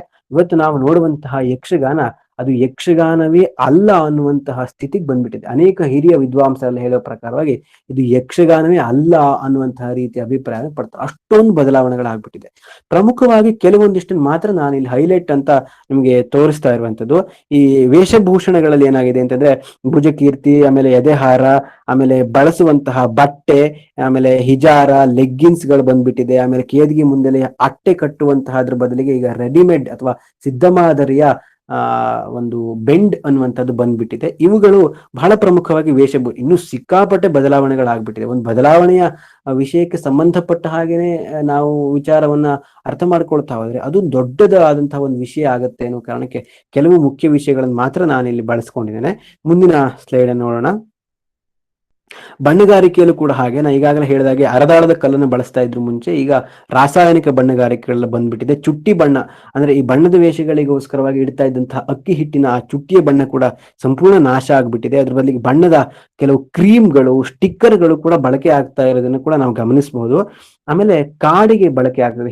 ಹಿಂದೆಲ್ಲ ಹೇಗಿತ್ತಂದ್ರೆ ಗರಟ, ತೆಂಗಿನಕಾಯಿಯ ಗರಟದ ಮಸಿಯಿಂದ ಕಪ್ಪನ್ನ ಬಳಸ್ತಾ ಇದ್ರು. ಆಮೇಲೆ ಏನಾಯ್ತು ಅಂದ್ರೆ ಎಣ್ಣೆ ಮಸಿ ಅಂತ ಬಂತು. ತೆಂಗಿನ ಹೊನ್ನೆಣ್ಣೆಯಿಂದ ಏನ್ ಮಾಡ್ತಿದ್ರು ಅಂತಂದ್ರೆ ಒಂದು ದೀಪವನ್ನ ಹಚ್ಚಿಬಿಟ್ಟು ದೀಪದ ಮೇಲಕ್ಕೆ ಒಂದು ಪಾತ್ರೆಯನ್ನ ಅಥವಾ ಬಟ್ಟಲನ್ನ ಇಟ್ಟು ದೀಪದ ಮಸಿ ಏನು ಬರ್ತದೆ ಆ ಮಸಿಯನ್ನ ಬಳಸಿಕೊಂಡು ಕಪ್ಪನ್ನ ಬಳಸ್ಕೊಳ್ತಾ ಇದ್ರು. ಆಮೇಲೆ ಏನಾಯ್ತು, ಈಗ ಹೆಚ್ಚಾಗಿ ಕಾಡಿಗೆ ಕೂಡ ಎಣ್ಣೆ ಮಸಿಯನ್ನೆಲ್ಲ ಮಾಡೋದಕ್ಕೆ ತುಂಬಾ ಸಮಯ ಬೇಕು, ಅದನ್ನೆಲ್ಲ ಮಾಡೋದಕ್ಕೆ ಈಗ ಆಗೋದಿಲ್ಲ ಅಂತ ಅನ್ಕೊಂಡು ಈಗ ಕಾಡಿಗೆಯನ್ನು ಬಳಸ್ತಾ ಇದ್ದಾರೆ ಹೆಚ್ಚಾಗಿ. ಮತ್ತೆ ನಾಮ ಮುದ್ರೆಗಳಲ್ಲಿ ವಿಪರೀತ ಬದಲಾವಣೆಗಳಾಗಿದೆ. ಬೆಳಕಿನ ಸಂಯೋಜನೆ, ಈಗಂತೂ ರಂಗಸ್ಥಳದಲ್ಲಿ ಮೈ ಸುಡುವಷ್ಟು ಪ್ರಖರವಾದಂತಹ ಬೆಳಕನ್ನು ನಾವು ಕಾಣಲಿಕ್ಕೆ ಸಾಧ್ಯ ಆಗುತ್ತೆ. ಪ್ರಸಂಗ ಸಾಹಿತ್ಯದಲ್ಲೂ ಕೂಡ ಹಾಗೇನೆ ಸಿನಿಮಾ ಕಥೆ, ಆಮೇಲೆ ಚಂದಮಾಮದ ಕಥೆ, ಪೌರಾಣಿಕವಲ್ಲದ ಅನೇಕ ಅಸಂಬದ್ಧ ಕಥೆಗಳನ್ನು ಕೂಡ ಏನ್ ಮಾಡ್ತಾರೆ ಅಂತಂದ್ರೆ ಪ್ರಸಂಗವಾಗಿಸುವಂತಹ ಕೆಲಸವನ್ನು ಮಾಡ್ಬಿಟ್ಟಿದ್ದಾರೆ. ಕುಣಿತದಲ್ಲಿ ಅಂತೂ ವಿಪರೀತವಾಗ್ಬಿಟ್ಟಿದೆ. ನಿಮಗೆ 2 ವಾಕ್ಯಗಳಲ್ಲಿ ಮಾತಾಡಿದ್ರೆ 20-25 ನಿಮಿಷಗಳವರೆಗೆ ಕುಣಿತಾ ಇರುವಂತದ್ದು, ಅಂದ್ರೆ ಒಂದು ರೀತಿಯಲ್ಲಿ ವಿಪರೀತ ಅನ್ನುವಂತಹ ರೀತಿಯ ಬದಲಾವಣೆಗಳು ಇವತ್ತಿನ ಕುಣಿತದಲ್ಲಿ ಆಗಿದೆ ಅನ್ನುವಂಥದ್ದನ್ನು ಕೂಡ ನಾವು ಗಮನಿಸಬಹುದು. ಮುಂದಿನ ಸ್ಲೈಡ್ ನೋಡೋಣ. ಯಕ್ಷಗಾನದಲ್ಲಿ ಸಂಶೋಧನೆ ಬಹಳ ಪ್ರಮುಖವಾಗಿ ಸುಮಾರಷ್ಟು ವಿಷಯಕ್ಕೆ ಸಂಬಂಧಪಟ್ಟಂಗೆ ಸಂಶೋಧನೆಗಳು ಈಗಾಗಲೇ ನಡೆದಿದೆ ಮತ್ತು ಇವತ್ತಿಗೂ ಕೂಡ ನಡೀತಾನೆ ಇದೆ ಅನ್ನೋದನ್ನು ಗಮನಿಸಬೇಕು. ಯಕ್ಷಗಾನದ ಪರಂಪರೆ, ಆಮೇಲೆ ತಿಟ್ಟುಗಳ ಬಗ್ಗೆ, ರಾಗಗಳ ಬಗ್ಗೆ, ಪ್ರಸಂಗದ ಕವಿಗಳ ಬಗ್ಗೆ, ಕಲಾವಿದರ ಬಗ್ಗೆ, ಹೀಗೆ ಮಾತುಗಾರಿಕೆ ಬಗ್ಗೆ ಸಾಕಷ್ಟು ಯಕ್ಷಗಾನದ ಬೇರೆ ಬೇರೆ ಅಂಗ ಉಪ ಅಂಗ ಎಲ್ಲದರ ಬಗ್ಗೆನೂ ಏನ್ ಮಾಡಿದ್ದಾರೆ, ಹಿಮ್ಮೇಳ ಮುಮ್ಮೇಳ ಆಮೇಲೆ ವೇಷಭೂಷಣ ಬಣ್ಣಗಾರಿಕೆ ಎಲ್ಲದರ ಮೇಲೂ ಕೂಡ ಸಂಶೋಧನೆಗಳು ನಡೆದಿವೆ ಮತ್ತು ನಡೀತಾನೆ ಇದೆ ಅನ್ನೋದನ್ನ ಗಮನಿಸಬಹುದು. ಮುಂದಿನ ಸ್ಲೈಡ್ ಅಲ್ಲಿ ಯಕ್ಷಗಾನದಿಂದ ನಮ್ಗೆ ಏನ್ ಪ್ರಯೋಜನ ಸಿಗುತ್ತೆ ಅಂತ ನಾವ್ ಎಲ್ಲವನ್ನು ಕೂಡ ಪ್ರಯೋಜನದ ನೆಲೆಯಲ್ಲೇ ನೋಡುವವರಾದ್ರಿಂದ ಏನ್ ಸಿಗುತ್ತೆ ನಮ್ಗೆ ಯಕ್ಷಗಾನದಿಂದ ಅಂತ ಬಹಳ ಪ್ರಮುಖವಾಗಿ ಹಿಂದಿನ ಕಾಲದಲ್ಲೆಲ್ಲ ಅಜ್ಞಾನಿಗಳು, ಅಂದ್ರೆ ಶಾಲೆಗೆ ಹೋಗಿ ಶಿಕ್ಷಣವನ್ನು ಕಲಿದೇ ಇದ್ದಂತಹ ಅನಕ್ಷರಸ್ಥರೇ ಹೆಚ್ಚಿದ್ರು. ಅವರಿಗೆ ಪೌರಾಣಿಕ ಜ್ಞಾನ ಎಲ್ಲಿಂದ ಸಿಕ್ತಿತ್ತಪ್ಪ ಅಂತಂದ್ರೆ ಈ ಯಕ್ಷಗಾನದ ಮೂಲಕವಾಗಿ ಸಿಗ್ತಾ ಇತ್ತು. ಇವತ್ತು ಕೂಡ ಅದೇ ನಡೀತಾ ಇದೆ. ಮತ್ತೆ ಮನುಕುಲವನ್ನ ಸುಸಂಸ್ಕೃತರನ್ನಾಗಿಸುವುದಕ್ಕೆ ಬೇಕಾದ ಮೌಲ್ಯಗಳನ್ನ ಇದು ಕೊಡ್ತಾ ಇತ್ತು. ಆಮೇಲೆ ಕನ್ನಡ ಭಾಷೆಯನ್ನ ನೀವು ಯಕ್ಷಗಾನದಲ್ಲಿ ಬಳಸಿದಷ್ಟು ಚೆನ್ನಾಗಿ ಬೇರೆ ಕಡೆ ಬಳಸ್ಲಿಕ್ಕೆ ಸಾಧ್ಯ ಆಗೋದಿಲ್ಲ. ಅಷ್ಟು ಸುಧಾರಿತವಾದಂತಹ ರೀತಿಯಲ್ಲಿ ಅಲ್ಲದೆ ಒಂದು ಸೊಗಸಾದ ಭಾಷೆಯನ್ನ ನೀವು ಕಾಣಬೇಕು ಅಥವಾ ಕೇಳಬೇಕು ಅಂತಂದ್ರೆ ಯಕ್ಷಗಾನವನ್ನು ನೋಡಬೇಕು ಅಂತ. ಮತ್ತೆ ವಾಕ್ ಚಾತುರ್ಯ, ಪ್ರತ್ಯುತ್ಪನ್ನ ಮತಿತ್ವ, ಆ ಕ್ಷಣದಲ್ಲೇ ಕೆಲವೊಂದಿಷ್ಟು ಹೊಳೆಯುವಂಥದ್ದನ್ನೆಲ್ಲ ಹೇಳುವಂಥದ್ದು, ಮಾತುಗಾರಿಕೆಗೆ ವಿಪುಲವಾದಂತಹ ಅವಕಾಶ. ನೀವು ಗಮನಿಸಬೇಕು, ಯಕ್ಷಗಾನ ಅದು ಸ್ಕ್ರಿಪ್ಟೆಡ್ ಅಲ್ಲ. ಈ ನಮಗೆ ಸಿನಿಮಾದಲ್ಲೆಲ್ಲ ನೋಡಿದ್ರೆ ಅದೊಂದು ಸ್ಕ್ರಿಪ್ಟ್ ಇರುತ್ತೆ, ಅದನ್ನ ಅವರು ನೋಡ್ಕೊಂಡು ಟೇಕ್ ತಗೊಂಡು ಹೇಳ್ತಾರೆ. ಯಕ್ಷಗಾನದಲ್ಲಿ ಹಾಗಲ್ಲ, ಆಶು ಸಂಭಾಷಣೆ, ರಾತ್ರಿಯಿಂದ ಬೆಳಗಾಗೋದ್ರೊಳಗೆ ಆನ್ ದಿ ಸ್ಪಾಟ್ ಅವ್ರಿಗೆ ಏನ್ ಗೊತ್ತಿರತ್ತೆ ಅದನ್ನೇ ಅವ್ರು ಹೇಳ್ತಾರೆ. ಯಾವುದೂ ಕೂಡ ಇದನ್ನ ಕಲಿತ್ಕೊಂಡು ಬಂದು ಗಟ್ಟು ಹೊಡೆದ್ಕೊಂಡು ಬಂದು ಹೇಳುವಂತದ್ದಲ್ಲ. ಪೌರಾಣಿಕ ಜ್ಞಾನದ ಹಿನ್ನೆಲೆಯಲ್ಲಿ ಏನ್ ಮಾಡ್ತಾರೆ ಅಂತಂದ್ರೆ ಅವರು ಮಾತುಗಳನ್ನ ವಿಸ್ತರಿಸ್ತಾ ಹೋಗ್ತಾರೆ. ಆಮೇಲೆ ಕ್ರಿಯಾಶೀಲರನ್ನಾಗಿಸುತ್ತೆ. ಎಲ್ಲ ರೀತಿಯಿಂದಲೂ ಕೂಡ ಏನ್ ಮಾಡುತ್ತೆ ಅಂತಂದ್ರೆ ಇದು ನಮ್ಮನ್ನ ಕ್ರಿಯಾಶೀಲರನ್ನಾಗಿಸುವಂತಹ ಕೆಲಸವನ್ನು ಮಾಡುತ್ತೆ. ಬುದ್ಧಿ ಮತ್ತು ಭಾವಗಳ ಒಂದು ವಿದ್ಯುದಾಲಿಂಗನ ಅಂತ ನಾವು ಏನ್ ಕರಿತೇವೆ ಅದನ್ನ ಒಂದು ಉದ್ದೀಪನ ಮಾಡುವಂತಹ ಕೆಲಸವನ್ನು ಕೂಡ ಈ ಯಕ್ಷಗಾನ ಮಾಡುತ್ತೆ ಅಂತ. ಮತ್ತೆ ಈಗ ಅದು ಬಹಳ ಪ್ರಮುಖವಾಗಿ ಮನರಂಜನೆಯ ಮಾಧ್ಯಮವಾಗಿ ಕೂಡ ಬಳಕೆ ಆಗ್ತದೆ. ಈಗ ಅಂದ್ರೆ ನಮಗೆ ಬೇರೆ ಬೇರೆ ಈ ಮನರಂಜನೆಯ ಬೇರೆ ಮಾಧ್ಯಮಗಳೆಲ್ಲ ಬರುವುದಕ್ಕಿಂತ ಮೊದಲು ಯಕ್ಷಗಾನವೇ ಮನರಂಜನೆಯ ಮಾಧ್ಯಮವಾಗಿತ್ತು ಅಂತ. ನೀವು ಈ ಚಿತ್ರದಲ್ಲಿ ಗಮನಿಸ್ತಿದ್ದೀರಿ, ನಾನು ಬಾಲಗೋಪಾಲ ವೇಷ ಅಂತ ಮೊದಲನೇ ಪೂರ್ವರಂಗದ ವೇಷಗಳಲ್ಲಿ ಹೇಳಿದೆ. ಈ ಮೊದಲನೆಯ ವೇಷ ಏನ್ ಕಾಣುತ್ತಿದೆ ಒಂಟಿ ವೇಷ, ಅದು ಬಾಲಗೋಪಾಲ ವೇಷ ಅಂದ್ರೆ ಯಾವತ್ತು 2 ವೇಷಗಳೇ ಇರುವಂತದ್ದು. ಅದನ್ನ ಕೃಷ್ಣ ಬಲರಾಮರ ವೇಷ ಅಂತ ಹೇಳಿ ಕೂಡ ಗುರುತಿಸ್ತಾರೆ. ಮೊದಲನೆಯದು ಉತ್ತರ ಕನ್ನಡದ ಬಾಲಗೋಪಾಲ, ಅಲ್ಲಿಯ ಕ್ರಮ ಹೇಗಿದೆ ಅಂತ. ಮತ್ತೆ ಎರಡನೇದು ನಡುತಿಟ್ಟಿನ ಬಾಲಗೋಪಾಲ. ನೋಡಿ, ಅಲ್ಲಿ ನೀವು ಸೀರೆಯ ನೆರಿಯನ್ನ ಕಾಣ್ತಾ ಇದ್ದೀರಿ ಕೆಳಗಡೆ. ಕೃಷ್ಣ ಬಲರಾಮನಿಗೆ ಸೀರೆಯ ನೆರಿ ಅಂದ್ರೆ ಕೃಷ್ಣ ಪ್ರಕೃತಿ ಮತ್ತು ಪುರುಷರ ಸಮಾಗಮ ಅನ್ನುವಂತಹ ರೀತಿಯಲ್ಲಿ ಆ ತರದಲ್ಲಿ ಇದನ್ನು ಗುರುತಿಸ್ತಾರೆ. ಮುಂದಿನ ಸ್ಲೈಡ್ ನೋಡೋಣ. ಇದು ಸ್ತ್ರೀ ವೇಷಗಳು ತುಂಬಾ ಹಿಂದೆ ಅಂದ್ರೆ ಇದು ಅಷ್ಟೊಂದು ಹಿಂದೆ ಅಂತಲ್ಲ. ಮೊದಲನೇದಲ್ಲಿರುವಂತಹ 2 ವೇಷಗಳ ಆ ಸ್ತ್ರೀ ವೇಷ ಏನಿದೆ ಅದು ಸಾಧಾರಣ 1950-60 ಹೊತ್ತಿನದ್ದಾಗಿರಬಹುದು. ಆದ್ರೆ ಈ ಕಡೆಯಲ್ಲಿರುವಂತಹ ಒಂಟಿ ಸ್ತ್ರೀ ವೇಷ ಅದು ಕೂಡ 1930-35 ಆ ಹೊತ್ತಿನಲ್ಲಿ ಇರುವಂತಹ ವೇಷ. ಅಂದ್ರೆ ಆ ಹಿಂದೆ ಇತ್ತು ಅಂತ ಇವ್ರು ಮಾಡಿದ್ದು ವೇಷ 1990 ಹೊತ್ತಿನಲ್ಲಿ ಇದನ್ನ ಪುನರ್ರಚನೆ ಮಾಡಿ ತೋರಿಸಿದ್ದು. ಆದ್ರೆ 1900ರ ಕಾಲಘಟ್ಟದಲ್ಲಿ 1920-30 ಕಾಲಘಟ್ಟದಲ್ಲಿ ಯಕ್ಷಗಾನದ ಸ್ತ್ರೀ ವೇಷಗಳು ಹೀಗೆಯೇ ಇತ್ತು ಅಂತ. ಅಂದ್ರೆ ಸಹಜವಾಗಿ ಮನೆಯಲ್ಲಿ ಇರುವಂತಹ ಸ್ತ್ರೀಯರು ಹೇಗಿರ್ತಾರೆ ಅದೇ ರೀತಿಯಲ್ಲಿ ಸ್ತ್ರೀ ವೇಷಗಳಿತ್ತು. ಇವತ್ತಿನ ರೀತಿಯ ಆಡಂಬರ ಎಲ್ಲ ಬಂದಿದ್ದು ಇತ್ತೀಚೆಗೆ ಅಂತ. ಇನ್ನೊಂದು ನೋಡಿ, ಮುಂದಿನ ವೇಷ ಇದು ಷಣ್ಮುಖ ಸುಬ್ಬರಾಯ ಅಂತ. ಇವತ್ತು ಎಲ್ಲಿಯೂ ಕೂಡ ಕಾಣ್ಲಿಕ್ಕೆ ಸಾಧ್ಯ ಆಗದೆ ಇರುವಂತಹ ಒಂದು ವೇಷ ಇದು. ಬಡಗುತಿಟ್ಟಿನ ಷಣ್ಮುಖ ಸುಬ್ಬರಾಯ ಮೊದಲನೇ ವೇಷ, ಎರಡನೇ ತೆಂಕುತಿಟ್ಟಿನ ಷಣ್ಮುಖ ಸುಬ್ಬರಾಯ ವೇಷ ಅಂತ. ಇದಕ್ಕೆ ಸಂಬಂಧಪಟ್ಟ ಹಾಗೆ ಈ ನಾಗಾರಾಧನೆಯ ಒಂದು ಅಸ್ತಿತ್ವವನ್ನು ಕೂಡ ಗುರುತಿಸ್ತಾರೆ. ಇಲ್ಲಿ ನಾಗನನ್ನ ಷಣ್ಮುಖ ಅನ್ನುವಂತಹ ರೀತಿಯಲ್ಲಿ ಗುರುತಿಸುವಂತಹ ಕ್ರಮ ಏನಿದೆ ಇದು ಪ್ರಭಾವವನ್ನು ಬೀರಿರಬಹುದು ಯಕ್ಷಗಾನದ ಮೇಲೆ ಅನ್ನುವಂಥದ್ದು. 2 ಬಹಳ ವಿಶಿಷ್ಟವಾಗಿರುವಂತಹ ವೇಷ. ಇದು ಎಲ್ಲಿಯೂ ಕೂಡ ಕಾಣ್ಲಿಕ್ಕೆ ಸಿಗುವುದಿಲ್ಲ. ಆಮೇಲೆ ಇದು ಅರ್ಧನಾರಿಯ ವೇಷ. ನೋಡಿ, ಗಮನಿಸಬೇಕು ನೀವು, ದೇಹದ ಅರ್ಧ ಭಾಗವನ್ನ ಶಿವನ ರೀತಿಯಲ್ಲಿಯೂ ಮತ್ತೊಂದು ಅರ್ಧ ಭಾಗವನ್ನ ಪಾರ್ವತಿಯ ರೀತಿಯಲ್ಲಿ ಕೂಡ ರಚಿಸುವಂತಹ ದೊಡ್ಡ ಕಲೆಗಾರಿಕೆ ಇದು. ಮುಖದ ಅರ್ಧ ಭಾಗವನ್ನ ಶಿವನಾಗಿ ಮತ್ತೆ ಅರ್ಧ ಭಾಗವನ್ನ ಶಿವೆಯಾಗಿ ಕಾಣಿಸ್ತದೆ. ಮೊದಲನೆಯ ವೇಷ ಅದು ಬಡಗುತಿಟ್ಟಿನ ಅರ್ಧನಾರಿಯ ವೇಷ, ಎರಡನೆಯ ವೇಷ ಅದು ತೆಂಕುತಿಟ್ಟಿನ ಅರ್ಧನಾರಿ ವೇಷ. ಇದು ಕೂಡ ಇವತ್ತು ಯಾವುದೇ ಯಕ್ಷಗಾನದ ರಂಗದಲ್ಲಿ ಕಾಣ್ಲಿಕ್ಕೆ ಸಾಧ್ಯ ಆಗೋದಿಲ್ಲ. ಇದು ಪೂರ್ವರಂಗದ ವೇಷಗಳು. ಆದ್ರೆ ಕೆಲವು ಪ್ರಾತ್ಯಕ್ಷಿಕೆಗಳಿಗೋಸ್ಕರವಾಗಿ ಏನ್ ಮಾಡಿದ್ದಾರೆ ಅಂತ ಇದನ್ನ ಪುನರ್ ರಚಿಸಿ ಮಾಡಿದ್ದಾರೆ. 1900 ಮತ್ತು 1900ಕ್ಕಿಂತ ಹಿಂದಿನ ಕಾಲಘಟ್ಟದಲ್ಲಿ ಈ ಎಲ್ಲ ವೇಷಗಳು ಕೂಡ ರಂಗದಲ್ಲಿ ಇದ್ದು ಅನ್ನೋದನ್ನ ಗಮನಿಸಬಹುದು. ಮುಂದಿನ ಸ್ಲೈಡ್ ನೋಡೋಣ. ಇದು ಇತ್ತೀಚೆಗೆ ಅಂದ್ರೆ 1970-80 ಹೊತ್ತಿನ ಒಂದು ಅಥವಾ 90 ಹೊತ್ತಿನ ಒಂದು ಫೋಟೋ. ಯಕ್ಷಗಾನದ ರಂಗಸ್ಥಳ ಮತ್ತು ವೇಷಭೂಷಣಗಳೆಲ್ಲ ಹೀಗಿತ್ತು. ಅಲ್ಲಿ ಯಕ್ಷಗಾನ ಪ್ರಸಿದ್ಧ ಭಾಗವತರಾದ ಕಾಳಿಂಗನಾಡರ ಭಾಗವತಿಗೆಯನ್ನು ನೆನಪಿಸುವಂತಹ ಒಂದು ಚಿತ್ರ ಇದು. ಮುಂದಿನ ಸ್ಲೈಡ್ ನೋಡೋಣ. ಇದು ನೋಡಿ ಯಕ್ಷಗಾನದ ಗುಂಡಬಾಳ, ಉತ್ತರ ಕನ್ನಡ ಜಿಲ್ಲೆಯಲ್ಲಿರುವಂತಹ ಗುಂಡಬಾಳ, ಹಡಿನಬಾಳದ ಹತ್ರ ಇರುವಂತಹದ್ದು ಯಕ್ಷಕಾಶಿ ಅಂತ ಕರೆಸ್ಕೊಳ್ತದೆ. ಮೊದಲು ಯಕ್ಷಗಾನದ ರಂಗಸ್ಥಳ ಹೀಗೆಯೇ ಇತ್ತು. ಅಲ್ಲಿ ಮಧ್ಯದಲ್ಲೊಂದು ಇದು ಒಂದು ಮಂಚದ ರೀತಿ ಇಟ್ಟಿದ್ದಾರೆ, ಅದು ಕೂಡ ಇರ್ತಿರ್ಲಿಲ್ಲ. 4 ಕಂಬಗಳಿಂದ ಮಾಡಿ ಒಂದು ಚಪ್ರವನ್ನು ಹಾಕಿ ಅದಕ್ಕೆ ತೋರಣವನ್ನೆಲ್ಲ ಕಟ್ಟುವಂತಹ ರೀತಿ ಇದೇ ರೀತಿಯಲ್ಲಿ ಹಿಂದಿತ್ತು. ಮುಂದಿನ ಸ್ಲೈಡ್ ನೋಡೋಣ. ಇದು ಒಂದು ಹಳೆಯ ಯಕ್ಷಗಾನದ ಒಂದು ಫೋಟೋ. ಇದು ಕೂಡ ಇದೇ ರೀತಿಯಲ್ಲಿ ಇತ್ತು ಹಿಂದೆ ಅಂತ. ಈ ಬಯಲಿನಲ್ಲಿ ನಡೀತಾ ಇದ್ದಂತಹ ಸಂದರ್ಭದಲ್ಲಿ ಕತ್ತಲೆಯೇ ಅದಕ್ಕೆ ಪೂರಕವಾದಂತಹ ಪರದೆಯ ರೀತಿಯಲ್ಲಿ ಕಾಣಿಸ್ತಾ ಇತ್ತು. ಮುಂದಿನ ಸ್ಲೈಡ್ ನೋಡೋಣ. ಇದು ಯಕ್ಷಗಾನದ ರಂಗಸ್ಥಳ ಮತ್ತು ಯಕ್ಷಗಾನವನ್ನು ನೋಡುವುದಕ್ಕೋಸ್ಕರವಾಗಿ ಹಿಂದಿನ ಪ್ರೇಕ್ಷಕರು ಹೇಗೆ ನೋಡಿ ನೆಲದಲ್ಲೇ ಕೂತ್ಕೊಳ್ತಾ ಇದ್ರು. ಇವತ್ತಿನ ಹಾಗೆ ಆರಾಮ್ ಕುರ್ಚಿಗಳೆಲ್ಲ ಬಂದಿದ್ದು ಟೆಂಟ್ ಮೇಳಗಳೆಲ್ಲ ಬಂದ ಮೇಲೆ, ವ್ಯವಸಾಯ ಮೇಳಗಳು ಬಂದ ಮೇಲೆ. ಹಿಂದೆಲ್ಲ ಸುತ್ತಲೂ ಕೂಡ ಯಕ್ಷಗಾನದ ರಂಗಸ್ಥಳದ 4 ಭಾಗದಲ್ಲಿ ಕೂಡ ಜನ ಕೂತ್ಕೊಳ್ತಾ ಇದ್ರು. ಕೊನೆಗೆ 3 ಭಾಗದಲ್ಲಿ ಕೂತ್ಕೊಳ್ಳುವಂತಹ ಕ್ರಮಗಳು ಬಂತು ಅಂತ. ಮುಂದಿನ ಫೋಟೋವನ್ನು ನೋಡೋಣ. ಇದು ಯಕ್ಷಗಾನದ ಗ್ರೀನ್ ರೂಮ್ ಅಥವಾ ಚೌಕಿ ಅಂತ ನಾವ್ ಏನ್ ಕರಿತೇವೆ. ಅಲ್ಲಿ ವೇಷಧಾರಿಗಳು ಬಣ್ಣವನ್ನು ಮಾಡ್ಕೊಳ್ಳುವಂತಹ ಸ್ಥಿತಿ ಹೀಗಿತ್ತು. ತುಂಬಾ ಹಳೆಯ ಫೋಟೋ ಏನಲ್ಲ ಇದು. 1950-60 ಹೊತ್ತಿಗಿನ ಚಿತ್ರಣಗಳಾಗಿರ್ಬೋದು. ಮಧ್ಯದಲ್ಲಿ ಒಂದು ಸಾಲು ಇರುತ್ತೆ, ಆ ಅಕ್ಕಪಕ್ಕದಲ್ಲಿ ವೇಷ ಮಾಡ್ಕೊಳ್ತಾರೆ. ಇದು ಮುಂದಿನ ಫೋಟೋ ನೋಡೋಣ. ಇದು ಈಗಾಗಲೇ ನೋಡಿದ್ರೆ ಸುಧಾರಿತವಾದಂತಹ ರಂಗಸ್ಥಳ ಎಲ್ಲ ಮೇಳಗಳಲ್ಲಿ ಕೂಡ ಇವತ್ತು ಇದೇ ರೀತಿಯಲ್ಲಿ ಇದೆ. ಇನ್ನು ನೋಡಿ, ಮೊದಲನೇ ಇದು ತಾಳ ಅನ್ನುವಂಥದ್ದು, ಗುಬ್ಬಿ ತಾಳ ಅಂತ ಕರೀತಾರೆ. ಇದು ಬಡಗುತಿಟ್ಟಿನ ಭಾಗವತರು ಧರಿಸುವಂತಹದ್ದು. ಈ ಕಡೆಯಲ್ಲಿ ಜಾಗಟೆ, ಅದು ತೆಂಕುತಿಟ್ಟಿನ ಭಾಗವತರು ಧರಿಸುವಂಥದ್ದು. ಇದು ಎರಡು ಬಹಳ ಪ್ರಮುಖವಾದಂತಹ ಒಂದು ವ್ಯತ್ಯಾಸ. ಮುಂದಿನ ಸ್ಲೈಡ್ ನೋಡೋಣ. ಚಂಡೆ ಮತ್ತು ಮದ್ದಳೆಗಳ ಸ್ವರೂಪ ನೀವು ನೋಡಿರ್ತೀರಿ ಈಗಾಗಲೇ, ಅದನ್ನ ತೋರಿಸುವುದಕ್ಕೆ. ತೆಂಕು ಬಡಗುಗಳ ಚಂಡೆ, ಇದು ಬಡಗುತಿಟ್ಟಿನ ಚಂಡೆ. ತೆಂಕುತಿಟ್ಟಿನ ಚಂಡೆ ಅದು ನಿಂತುಕೊಂಡು ಬಾರಿಸುವಂತಹ ರೀತಿ, ಅದು ಉತ್ಸವಗಳ ಚಂಡೆಯ ರೀತಿಯಲ್ಲೇ ಇರುತ್ತೆ ಅನ್ನೋದನ್ನು ಗಮನಿಸಬಹುದು. ಮುಂದಿನ ಸ್ಲೈಡ್ ನೋಡೋಣ. ಇದು ಒಂದು ಪುಂಡು ವೇಷಗಳು.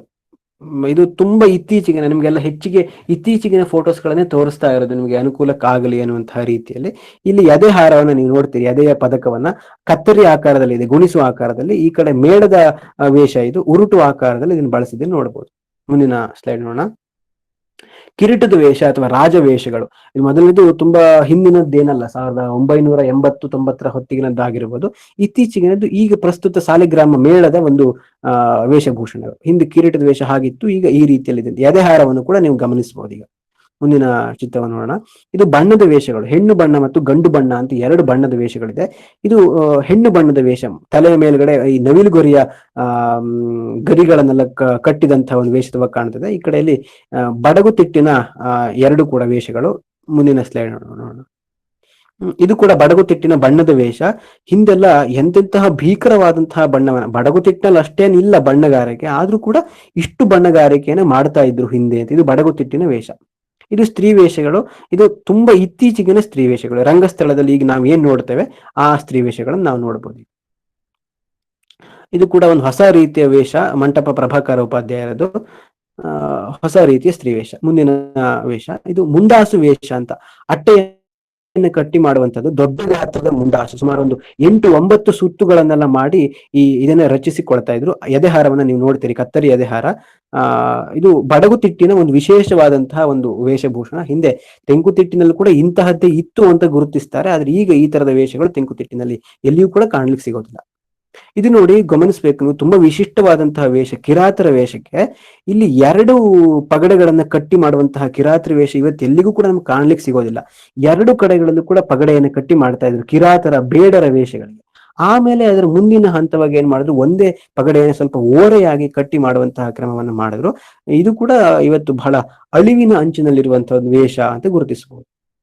ಮುಂದಿನ ಸ್ಲೈಡ್, ಇದು ಹಾಸ್ಯ ವೇಷಗಳು. ನಿಮ್ಗೆ ಬೇರೆ ಬೇರೆ ರೀತಿಯಾದ ಹಾಸ್ಯಗಳು, ಆಂಗಿಕ ಅಭಿನಯದ ಮೂಲಕವಾಗಿ ಮತ್ತು ವೇಷದಲ್ಲಿ ಹಾಸ್ಯವನ್ನು ತೋರಿಸುವಂಥದ್ದು. ಇದು ಕೂಡ ಮೇಳದ್ದು. ಮುಂದಿನ ಸ್ಲೈಡ್ ನೋಡೋಣ. ಇದು ಹನುಮಂತನ ವೇಷ. ಬೇರೆ ಬೇರೆ ರೀತಿಯಲ್ಲಿ ಬದಲಾವಣೆ ಆಗಿ ಬಂದಿದೆ. ಮೊದಲನೆಯದು ಹನುಮಂತನ ವೇಷ ಹಾಗಿತ್ತು, ಆಮೇಲೆ ಅದು 2ನೇ ಸ್ಥಿತಿಗೆ ಬಂತು. 3ನೇದು ಇವತ್ತಿನ ಕ್ಯಾಲೆಂಡರ್ ನಲ್ಲಿರುವಂತಹ ಹನುಮಂತನ ಸ್ಥಿತಿ ಏನಿದೆ ಆ ಸ್ಥಿತಿಯನ್ನು ನಾವು ಇವತ್ತು ಮೇಳದಲ್ಲಿ ನೋಡ್ತೇವೆ, ಬದಲಾವಣೆ ಆಗಿದ್ದು. ಇದು ಪ್ರೇತ ನೃತ್ಯ, ಯಕ್ಷಗಾನದ ಕೆಲವು ಪ್ರಸಂಗಗಳಲ್ಲಿ ಬರುವಂತಹ ಪ್ರೇತನ. ಇದು ಹಿಂದೆಲ್ಲ ಮೈಗೆ ಬಣ್ಣವನ್ನೇ ಮಾಡ್ತಾ ಇದ್ರು ಈ ರೀತಿಯಲ್ಲಿ, ಬಿಳಿಯ ಬಣ್ಣದಿಂದ. ಈಗ ಅದಕ್ಕೆ ಬಟ್ಟೆಗಳನ್ನು ಹಾಕೊಂಡು ಮಾಡುವಂತಹ ಸ್ಥಿತಿ ಬಂದಿದೆ. ಮುಂದಿನದ್ದು ಇದು ಜಟಾಯುವಿನ ವೇಷ. ಇದು ಯಕ್ಷಗಾನ ಕೇಂದ್ರ, ಉಡುಪಿ ಯಕ್ಷಗಾನ ಕೇಂದ್ರದ ಒಂದು ಚಿತ್ರ. ಇದು ಜಟಾಯುವಿನ ವೇಷ, ರೆಕ್ಕೆಯನ್ನು ಕಟ್ಟಿರೋದನ್ನ ನೀವು ಕಾಣುತ್ತೀರಿ. ಮುಂದಿನ ಸ್ಲೈಡ್ ನೋಡೋಣ.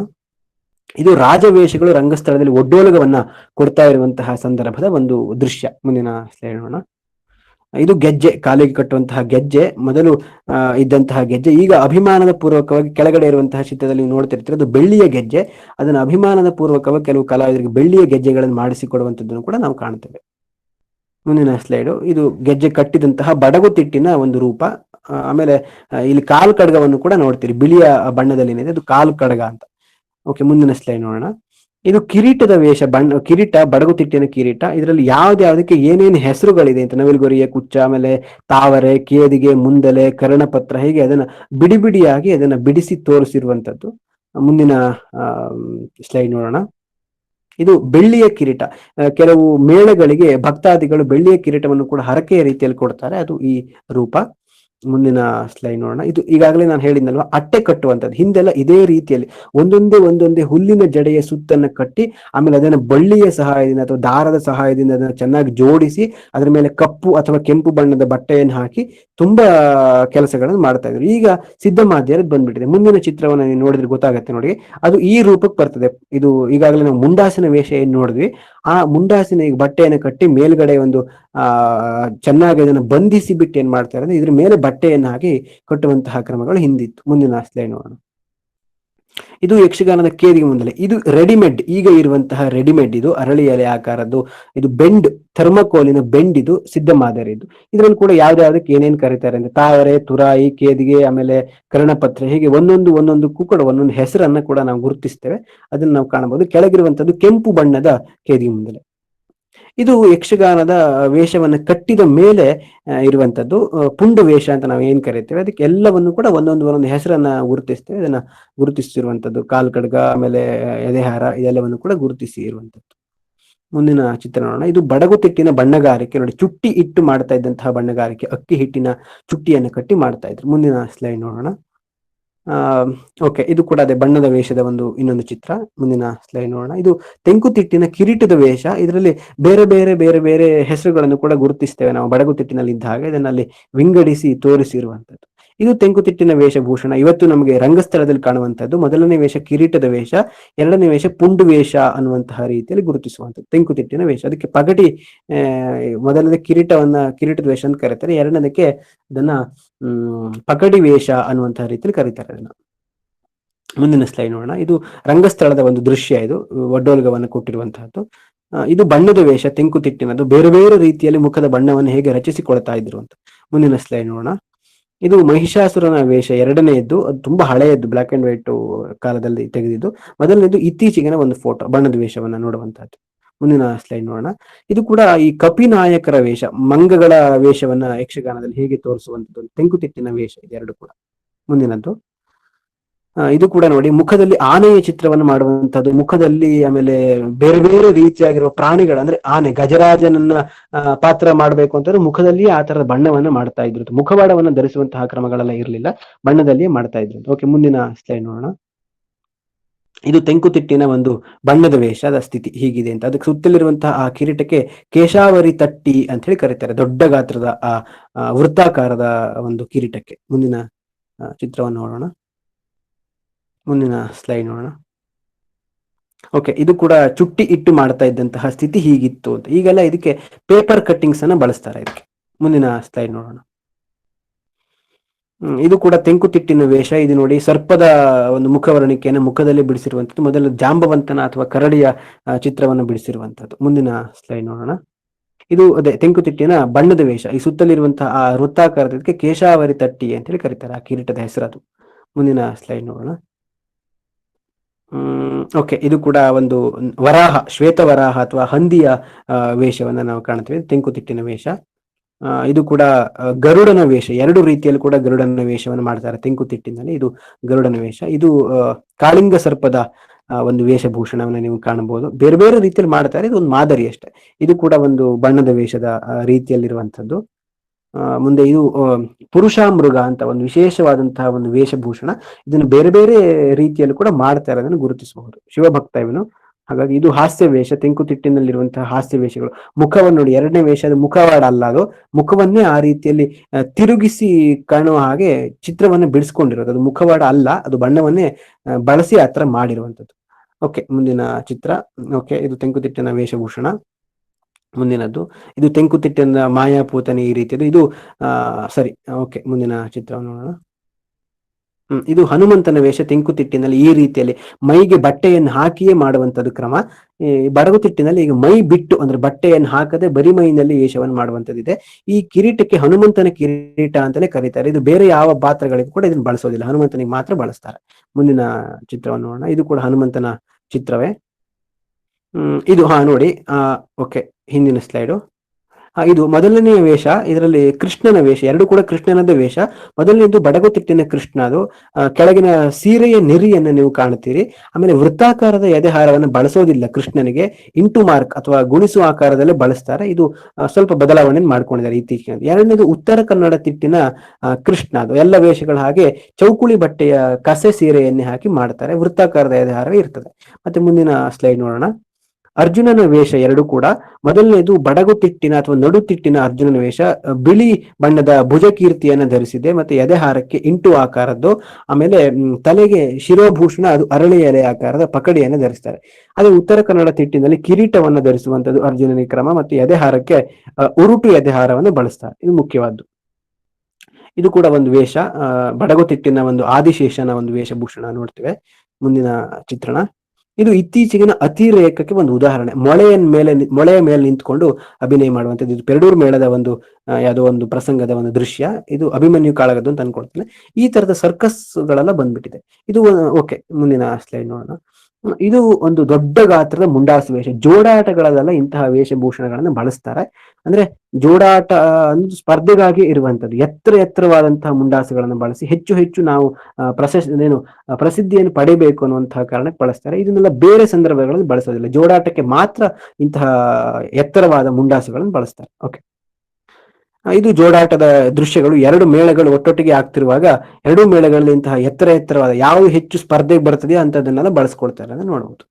Okay, thank you. ತುಂಬಾ ಸಮಯ ಕಡಿಮೆ ಇತ್ತು ಇಂತಹ ವಿಚಾರಗಳಿಗೆ, ಹಾಗೆ ಆದ್ರೂ ಕೂಡ ವೇಗವಾಗಿ ಓಡಿಸ್ಬೇಕಾದ ಅನಿವಾರ್ಯತೆ ಆಯ್ತು ನನಗೆ. ಹಾಗಾಗಿ ಆರಂಭದಲ್ಲಿ ಒಂದು 2 ನಿಮಿಷ ಟೆಕ್ನಿಕಲ್ ಸಮಸ್ಯೆಯಿಂದಾಗಿ ಅದನ್ನ ಸರಿಯಾಗಿ ಬಳಸ್ಕೊಳ್ಲಿಕ್ಕೆ ಆಗಿರ್ಲಿಲ್ಲ.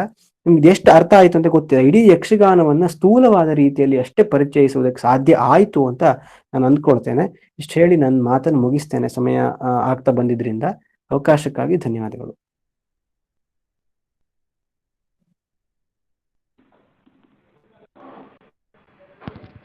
ಸುಮಾರು 1 ಗಂಟೆಗಳ ಕಾಲ ತುಂಬಾ ಮಾಹಿತಿಪೂರ್ಣ ಉಪನ್ಯಾಸ ನೀಡಿರುತ್ತಾರೆ. ಅವರಿಗೆ ನಿಮ್ಮೆಲ್ಲರ ಪರವಾಗಿ ಕೃತಜ್ಞತೆ ಸಲ್ಲಿಸುತ್ತೇನೆ. ಕಾರ್ಯಕ್ರಮವು ಇಷ್ಟು ಚೆನ್ನಾಗಿ ಮೂಡಿಬರಲು ಕಾರಣಕರ್ತರಾದ ಸರ್ವರನ್ನು ವಂದಿಸಬೇಕಾಗಿ ಕೀರ್ತನ ಇವರಲ್ಲಿ ಕೇಳಿಕೊಳ್ಳುತ್ತೇನೆ. ಕಾರ್ಯಕ್ರಮದಲ್ಲಿ ಉಪಸ್ಥಿತರಿರುವ ಸರ್ವರಿಗೂ ಶುಭ ನಮನ. ಪೂರ್ಣಪ್ರಜ್ಞಾ ಕಾಲೇಜಿನ ಸಾಂಸ್ಕೃತಿಕ ಸಂಘದ ವತಿಯಿಂದ ನಡೆದ ವಾರದ ಕಾರ್ಯಕ್ರಮ ಯಕ್ಷಗಾನ ತಿಟುಗಳ ಅವಲೋಕನ ಉಪನ್ಯಾಸ ಕಾರ್ಯಕ್ರಮದಲ್ಲಿ ಉಪಸ್ಥಿತರಿರುವ ಎಲ್ಲರಿಗೂ ನಮನಗಳು. ನಮ್ಮ ಪ್ರಾಂಶುಪಾಲರ ಅನುಪಸ್ಥಿತಿಯಲ್ಲಿ ಅವರಿಗೆ ಧನ್ಯವಾದವನ್ನು ಅರ್ಪಿಸುತ್ತೇನೆ. ಇಂದಿನ ಕಾರ್ಯಕ್ರಮದ ಉಪನ್ಯಾಸ ನೀಡಿದ ಶ್ರೀ ಶಿವಕುಮಾರ್ ಅಳಗೋಡು ಸರ್ಗೆ ನಾನು ಸಾಂಸ್ಕೃತಿಕ ಸಂಘದ ಪರವಾಗಿ ಅನಂತ ವಂದನೆಗಳನ್ನು ಅರ್ಪಿಸುತ್ತೇನೆ.